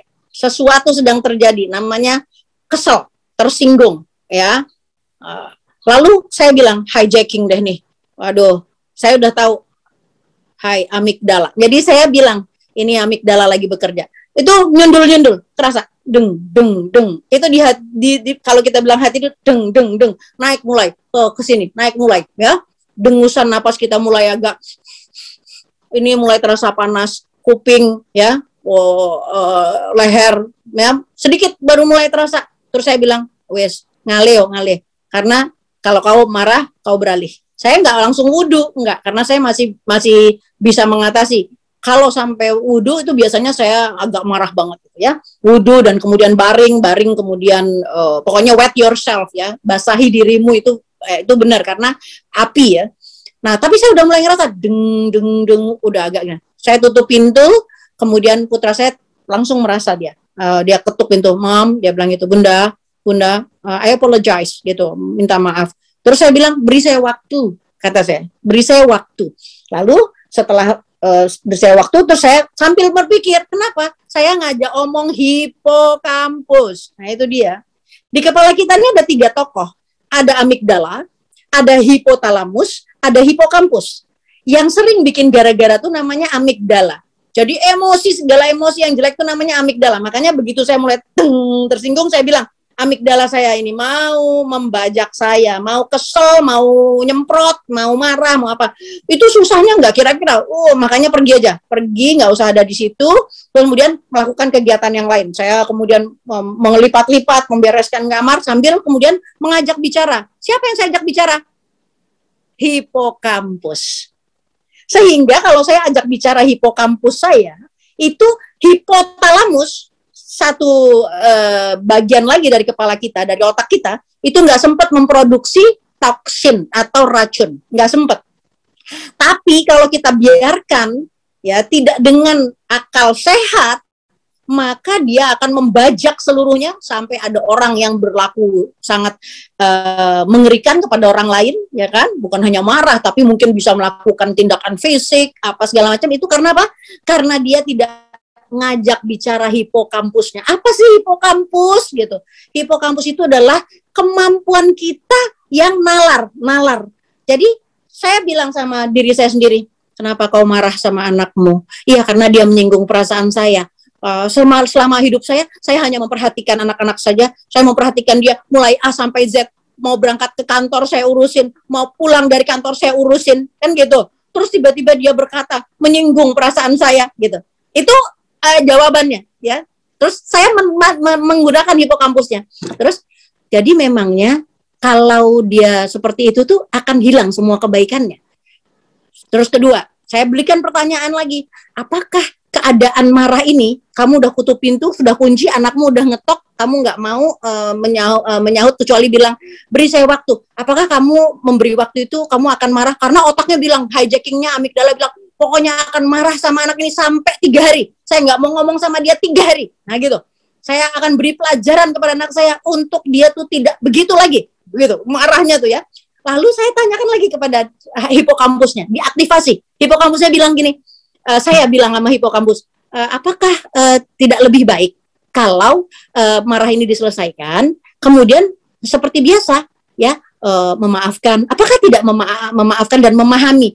Mungkin, nah ini dia yang paling penting. Mungkin dia berkata begitu bukan dengan tujuan menyakitimu. Coba deh pikir.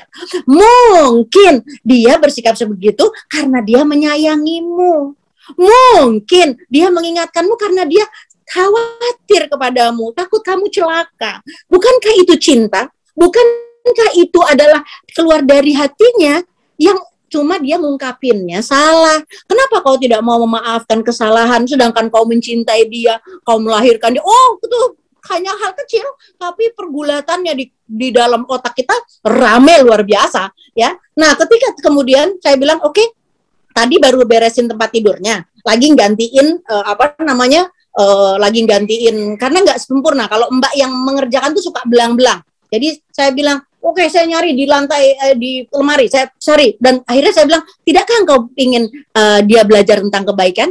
Tidakkah engkau ingin anakmu belajar tentang bagaimana kau terampil marahmu hanya sebentar, hanya beberapa menit saja gitu? Tidakkah engkau ingin dia juga nanti memiliki kemampuan untuk terwaris untuk memiliki kecerdasan emosi yang tinggi? Bukankah dia nanti juga akan punya istri? Bukankah dia akan menghadapi problema yang berat dalam hidup dia nanti berkeluarga? Bukankah dia nanti akan punya anak juga yang harus mewariskan yang harus merasakan interaksi dia? Bagaimana kalau dia tahu ibunya sangat ngambekan, ibunya nggak mau cepat sembuh dari marahnya? Bagaimana dia kecewanya? Kamu bisa bayangin nggak kecewa anakmu ketika dia nggak bisa bicara, mengetuk pintu nggak boleh, nggak mau keluar, hal-hal seperti itu.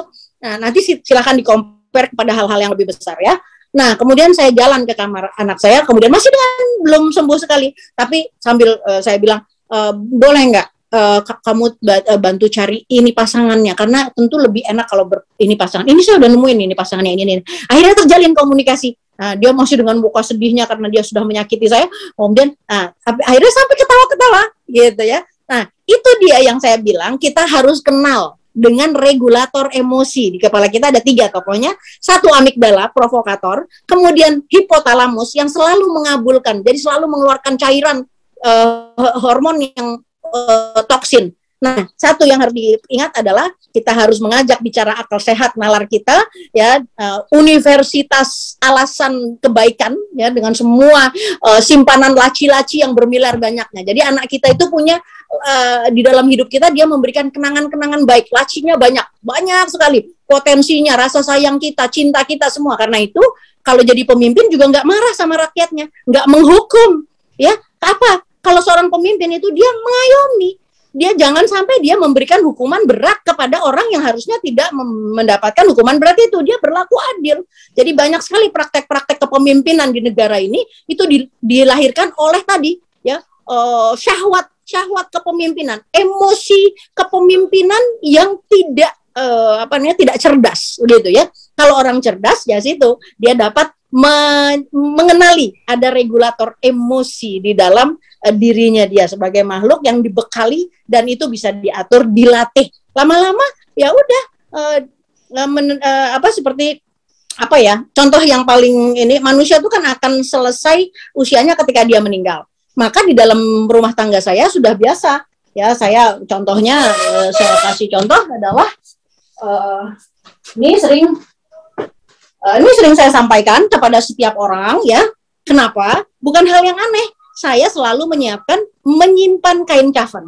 Kenapa? Karena kematian itu adalah bagian dari kehidupan yang pasti, dan kita sudah mencari di mana kita misalnya menyiapkan lahat, kemudian menyimpan di mana kita nanti dimandikan. Itu bisa sudah kita bicarakan hari ini, gitu loh. Saya sudah bilang pada anak-anak saya, nanti saya kalau itu saya dimandikan di sana, dan saya bilang sama teman saya yang memandikannya baik sekali, lembut sekali, saya bilang kalau saya pulang duluan ke rahmatullah, nanti saya percayakan ya kepada Tante Marni, karena Tante Marni kalau memandikan itu lembut sekali, saya suka, gitu kan. Hal-hal seperti itu adalah hal yang, jadi dunia ini jangan dipikir, wah kiamat kalau suami kita meninggal, kalau harta kita hilang, kalau apa, kita dipecat dari pekerjaan, itu semua kiamat. No, gitu. Itu semuanya bisa diatur. Dia kalau kita kenal dengan regulator emosi kita. Itu saya kira luar biasa. Pelajaran baru yang saya dapatkan hari ini dan saya rasa itu sangat luar biasa. Bahwa ketika kita marah artinya kita sedang dehidrasi. Dan ada penghitungannya 30% kali berat tubuh. Itu yang 30 harus mili, terpenuhi. Ya, 30 mili. 30 mili dikali berat badan tubuh. Oke, 30 mili kali berat badan tubuh. Lalu pelajaran yang luar biasa kedua adalah kita harus mengenal bahwa sebenarnya kita punya regulator emosi di dalam kepala kita ini. Ada yang namanya amigdala, yang mana dia bertugas sebagai provokator kita. Jadi ketika kita tersinggung, wah ini dia bagian mengobarkan bara amarah. Wah, nggak karu-karuan. Kemudian yang kedua adalah hipokampus atau hipotalamus, di mana dia ini yang mensupport untuk mengeluarkan toksin ini. Ya, mengeluarkan toksinnya. Lalu ada regulator yang ketiga, yaitu nalar hipokampus. Itulah yang kemudian bisa meredam kita untuk kemudian kita bisa memutuskan apakah kita ikut arus sang amigdala atau kita bisa redam dengan adanya hipokampus tadi. Ya Allah Bunda, ilmu yang sangat bermanfaat. Dan ini baru pertama kali saya dengar, sampai saya catat tadi, ini luar biasa. Bahwa ternyata kita sebagai ibu, sebagai istri, dan masih punya peran yang banyak sebagai seorang perempuan, sudah seharusnya mengenal dan juga menerapkan dengan baik regulator emosi ini tadi. Supaya apa? Supaya kita mampu mengendalikan emosi tadi.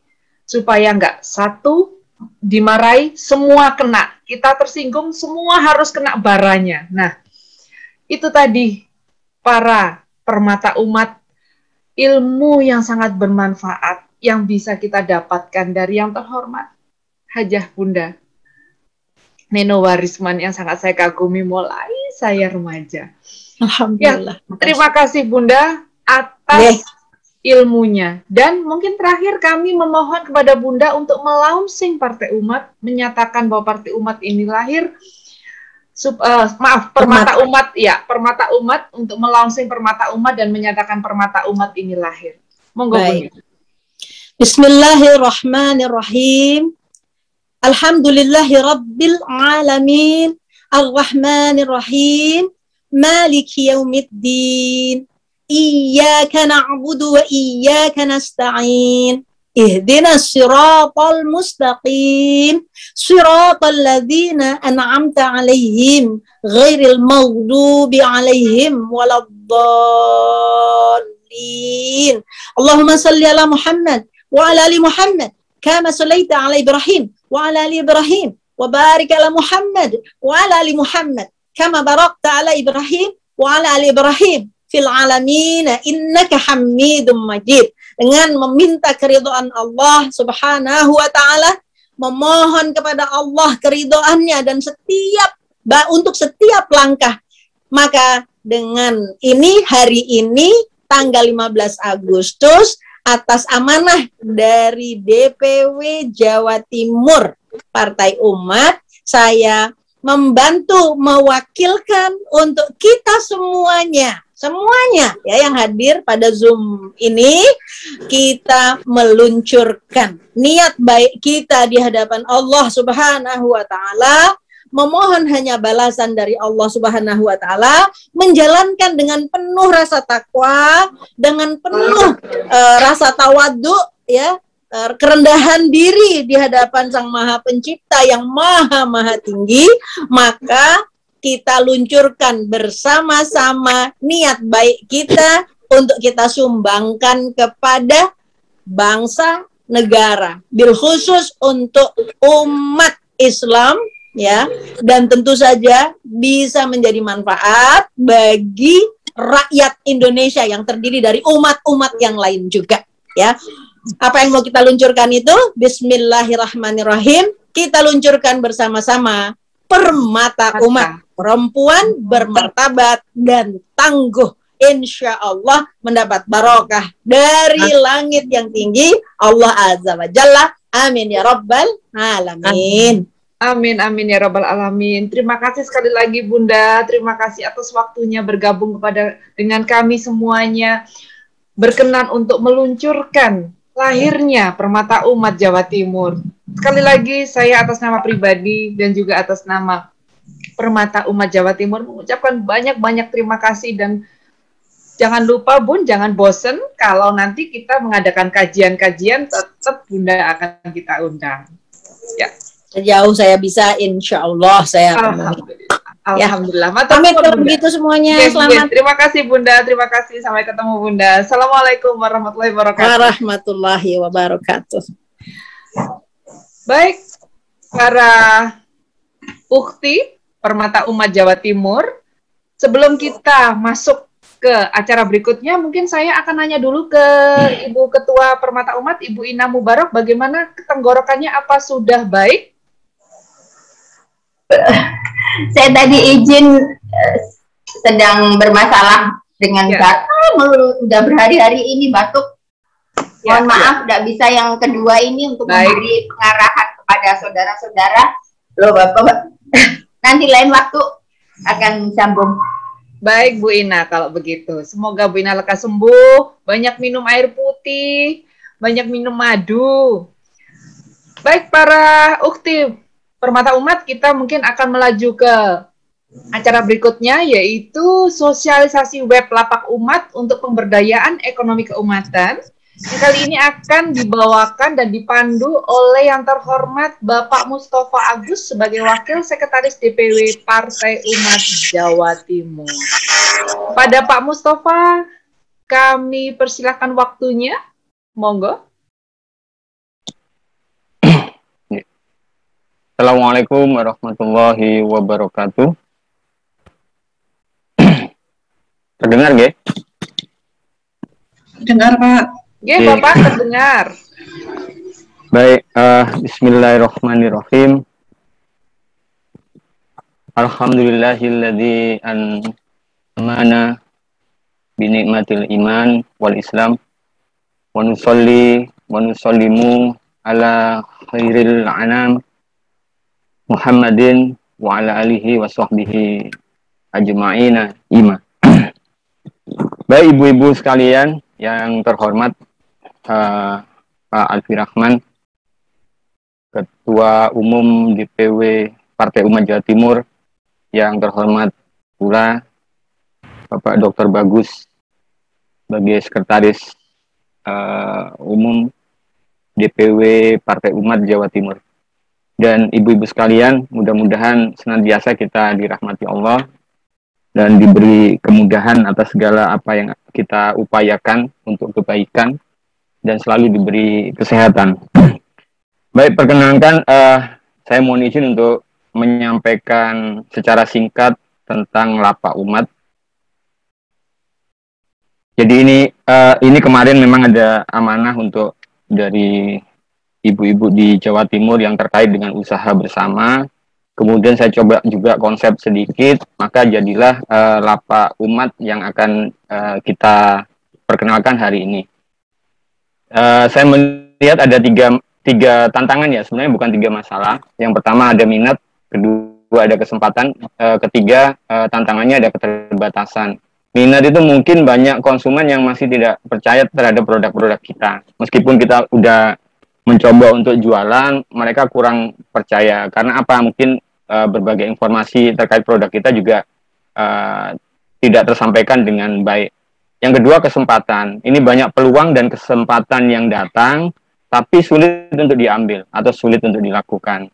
Karena apa? Mungkin kita berjuang sendiri dan sebagainya. Lalu ketiga, keterbatasan usaha. Ya, kenapa? Karena usaha banyak yang dikuasai dan dimonopoli oleh perusahaan-perusahaan besar. Oleh karena itu saya tawarkan tiga solusi dengan Lapak Umat ini ya. Yang pertama, saya coba untuk rancang Lapak Umat, saya singkat dengan LU atau LU ya. Ini dirancang dengan mudah agar siapa saja nanti bisa berjualan secara mudah. Kemudian yang kedua, saya juga coba rancang ini menjadi satu platform yang terlihat profesional. Ini untuk mengatasi yang pertama tadi, agar apa? Produk kita itu lebih dipercaya. Ya, mungkin nanti dari tampilan dan sebagainya. Kemudian yang ketiga, ini adalah menghubungkan langsung usaha umat. Jadi artinya bahwa kita nanti bisa langsung berjualan di sini tanpa ribet, cukup buka akun menjadi seller seperti pada umumnya. Tapi ada beberapa hal yang lebih unik di sini yang konsep ini saya tawarkan. Hingga misi dari Lapak Umat ini adalah untuk memberdayakan ekonomi umat dengan kekuatan jamaah. Ini misinya ya. Jadi kami lebih condong kepada bagaimana kekuatan ekonomi berjamaah itu harus digerakkan. Sebab kalau kita berjalan sendiri ya sulit. Artinya sulit kalau modal besar, kemampuan besar, sumber daya manusia yang baik itu mungkin bisa lancar. Tapi bagi pengusaha-pengusaha pemula ya saya katakan sulit. Karena apa? Karena di kiri kanan pesaing banyak. Untuk menghilangkan kesulitan itu maka kita gunakan kekuatan jamaah. Nah, kalaupun ekonomi itu tidak keluar dari jamaah, insya Allah lah ekonomi itu akan muter di dalam jamaah itu. Dan siapa yang bisa diuntungkan ya jamaah itu sendiri. Bagaimana ini nanti bisa bekerja? Ya, Lapak Umat ini ada tiga Yang pertama, fokus dari umat untuk umat ya. Kemudian yang kedua, bebas buka usaha seperti yang disampaikan oleh Ketua Umum DPW tadi, bahwa ini siapapun bisa buka usaha di sini, termasuk nanti yang tidak tergabung dengan Partai Umat atau tidak tergabung dengan Permata Umat ya. Ini juga sejalan dengan apa yang disampaikan dengan Bunda Nino Warisman tadi, bahwa kita lebih baik berkiprah dulu menjadi tauladan, baru nanti kita ngomong bahwa ini adalah miliknya Partai Umat. Kita hilangkan eksklusivitasnya. Kemudian yang ketiga ada namanya sistem bagi hasil. Saya gunakan cara yang syar'i bagi hasil. Apa ini? Tadi kan yang disampaikan Bapak Ketum, tanpa ada biaya yang dipotong.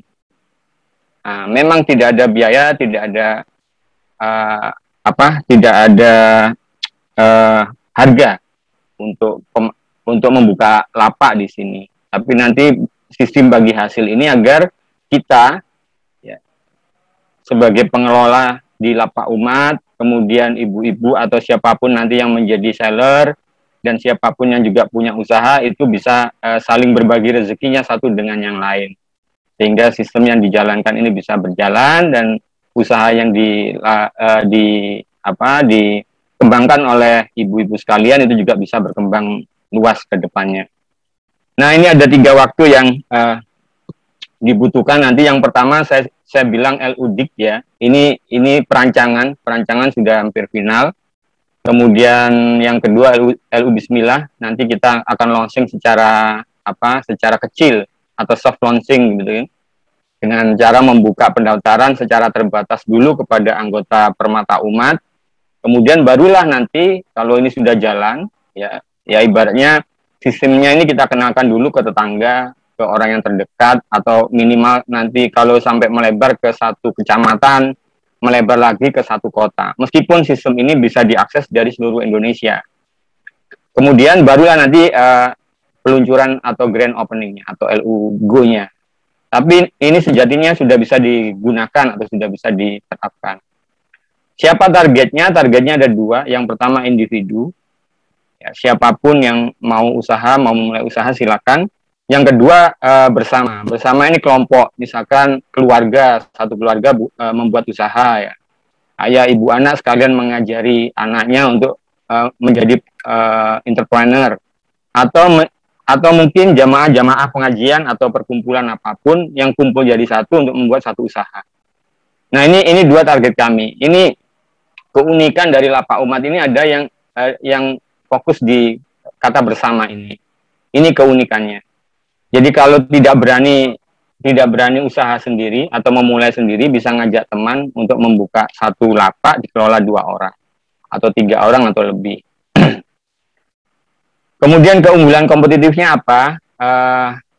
Lapak umat nanti juga akan membantu dari apa produk-produk yang dimiliki atau diberikan oleh seller atau ditawarkan oleh seller, membantu dengan sistem promosi. Jadi promosi besarnya dilakukan oleh lapak umat, dikenalkan di mana-mana, termasuk nanti juga dengan Umatan TV, dengan jaringan media sosial yang kita punya.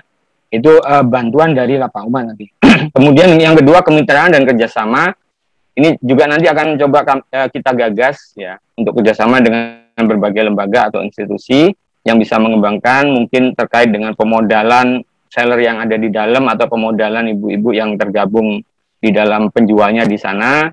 Kemudian yang ketiga, kalau nanti sudah kondisi memang normal, tentunya pasti ada namanya acara dan pameran perdagangan. Ini nanti kita akan ikutkan di berbagai event ya. Baik itu yang mulai dari yang terkecil mungkin di tingkat-tingkat kampung kita selalu muncul, sampai nanti yang besar di pameran-pameran yang mungkin di mall atau di tingkatan yang lebih tinggi lagi. Kemudian keunggulan lain bahwa ini nanti sepenuhnya digital, sebagaimana aplikasi, namun saya coba rancang untuk aplikasinya ini tidak memerlukan instalasi yang sangat besar. Cukup mungkin tidak lebih dari 1 MB atau hanya cukup dipasang shortcut-nya yang hanya sekitar 150 KB sudah bisa mengakses ya. Kemudian mudah digunakan, kemudian terbuka dan mudah diakses oleh siapa saja, lalu aman dan nyaman. Paket usahanya, nah ini saya bilang paket usaha ya. Paket mandiri dasar ini bisa terdiri dari individu atau kelompok, sepenuhnya gratis. Ya, sepenuhnya tidak ada biaya seperti disampaikan oleh Bapak Ketum tadi. Kemudian yang kedua ada mandiri premium. Ini kenapa nanti ada bagi hasil? Mungkin dibantu oleh Lapak Umat untuk promosi yang lebih besar lagi. Sehingga kan memang ada biaya yang harus dikeluarkan. Kemudian paket usaha bersama, ini kenapa juga ada bagi hasil. Paket usaha bersama ini misalkan ada beberapa kelompok yang memiliki produk. Beberapa jamaah pengajian memiliki produk. Nah, produk ini nanti kita coba tawarkan kepada paket mandiri, kepada pelapak-pelapak atau seller mandiri untuk dijual ulang. Sehingga meskipun ini bisa jual sendiri, akan dibantu oleh pelapak-pelapak individu ini. Sehingga ini juga akan membutuhkan beberapa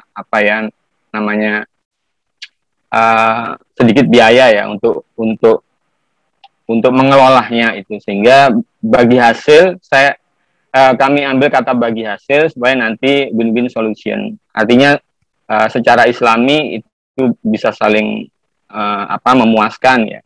Dan tentunya syar'i dan diridhoi sebagaimana asas jual beli yang diterapkan di dalam Islam. Rencana ke depannya, saya bilang 5 tahun ya, mungkin sampai 2023 ini startup mandiri, ini salah ketik mandiri ya, kemudian advance-nya nanti kita menikah di 2024, sehingga di 2025 umatnya udah berdaya nih. Berdaya itu kita udah masuk atau menerima bahkan dari luar partai umat atau bahkan dari luar permata umat itu sendiri bisa bergabung. Kalau sudah begitu, maka nanti yang akan menjadi eksklusif itu adalah anggota-anggota yang dulunya atau di awal itu bergabung. Dan itu tentu sistem itu bisa diarahkan. Artinya diarahkan siapapun yang mencari barang, yang akan didulukan adalah para anggota permata umat. Itu akan dimunculkan di pertama kali hasil pencarian. Nah, oleh karena itu, bismillah, saya perkenalkan namanya Lapak Umat ini. Mudah-mudahan ini bisa menjadi solusi bagi kita, selain solusi ekonomi juga bisa menjadi pengikat tali silaturahim yang lebih kuat antar satu umat dengan umat yang lain. Ya, dan ini kalau alamat di websitenya namanya lapakumat.com. Nah, kira-kira seperti ini logonya, dan untuk tampilannya seperti ini. Untuk awal bisa dicek atau bisa dibuka langsung di lapakumat.com, tapi masih belum bisa transaksi dan masih belum bisa menerima pendaftaran sampai nanti kami diskusikan dengan DPW dan dengan Ketua Permata Umat kapan akan di-launching dan kapan akan dibuka pendaftaran untuk menjadi penjual di sana. Terima kasih saya kira, dan mohon maaf kalau ada salah-salah kata. Assalamualaikum warahmatullahi wabarakatuh. Waalaikumsalam warahmatullahi wabarakatuh. Matur nuwun sangat Pak Mustafa. Waduh, ini kita semakin bersemangat karena ternyata asupan energi positifnya sangat luar biasa. Dari Lapak Umat ini kalau nggak salah saya melihat ada satu kekhasannya, yaitu adanya bagi hasil. Ini sangat amat menjadi perlambang betapa syar'inya langkah kita dalam berdagang. Nah, kemudian masih juga diasup oleh energi positif luar biasa. Pada tanggal 2023 nantinya tujuan kita adalah startup mandiri, dan juga dilanjut pada 2025 targetnya adalah umat berdaya, sehingga kita bisa menampung semua UKM-UKM yang berasal dari luar partai umat. Sehingga lengkaplah sudah kebermanfaatan kita untuk umat. Alhamdulillah, marilah kita support benar-benar Lapak Umat ini, supaya tidak hanya UKM-UKM yang ada di dalam partai umat, permata umat yang berdaya, tapi nantinya kita juga akan benar-benar bisa memberdayakan UKM-UKM umat pada umumnya. Baik Pak Mustafa, terima kasih banyak atas effort, atas penemuan yang luar biasa ini. Semoga kami para permata umat ini pada khususnya dan semua partai umat pada umumnya bisa memanfaatkan dengan baik sehingga hasilnya pun akan baik. Baiklah, kita sampai pada hampir penghujung acara. Yang terakhir adalah doa yang akan disampaikan oleh Ibu Nida Ipmawati. Kepada yang terhormat Ibu Nida Ipmawati, kami persilahkan waktunya. Terima kasih atas kesempatan yang diberikan. Mudah-mudahan launching Permata Umat ini membawa berkah buat kita semua. Kita akhiri dengan bacaan doa. A'udzubillahi minasyaitonirrajim. Bismillahirrahmanirrahim. Allahumma antas salam wa minkas salam wa ilaika ya'udus salam fahayyina ya Rabbana bisalam. Ya Allah, Engkau sumber keselamatan dan dari Engkaulah datangnya keselamatan serta kepada Engkaulah kembalinya keselamatan, maka hidupkanlah kami dengan keselamatan, wahai Tuhan kami. Wa adkhulnal jannata darussalam tabarakta Rabbana.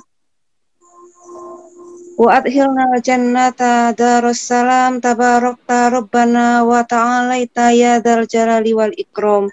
Dan masukkanlah kami ke dalam surga Darussalam, maha berkah Engkau Tuhan kami dan maha tinggi wahai Tuhan yang mempunyai keagungan dan kemuliaan. Allahumma la mani'a lima a'taita wa la mu'tiya lima mana'ta wa la radda lima qadaita wa la yanfa'u dzal jaddi minkal jaddu.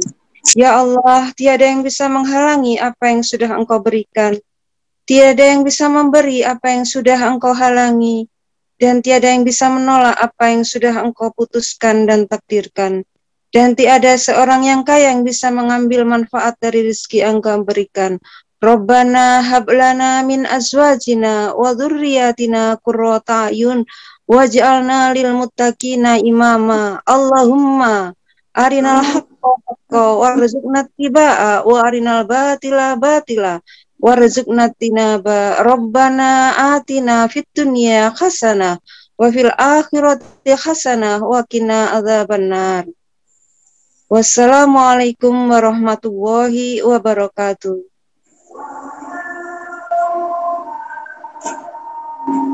Waalaikumsalam warahmatullahi wabarakatuh. Baik semuanya, Ukhti Permata Umat, demikianlah launching Permata Umat Jawa Timur telah berakhir dan berjalan dengan sangat amat lancar. Semua itu karena ridho dari Allah Subhanahu wa Ta'ala. Baik, para Ukhti Permata Umat yang kemudian ada di sini juga masih bersama dengan kita, yang terhormat Ketua DPW Partai Umat Jawa Timur, Sekretaris DPW Partai Umat Jawa Timur, kemudian Wakil Sekretaris DPW Partai Umat Jawa Timur, kemudian mungkin masih ada Bunda Neno Warisman yang mungkin masih ada. Saya ucapkan terima kasih telah mau bersama kami semuanya, para Ukhti Permata Umat, untuk ikut menyaksikan launching Permata Umat Jawa Timur. Mungkin acara ini bisa kita tutup bersama-sama dengan doa kafaratul majelis. Subhanakallahumma wa bihamdika asyhadu an la ilaha illa anta astaghfiruka wa atubu ilaik. Alhamdulillahirabbil alamin. Wassalamualaikum warahmatullahi wabarakatuh. Allahu Akbar. Allahu Akbar. Allahu Akbar. Merdeka. Merdeka. Merdeka.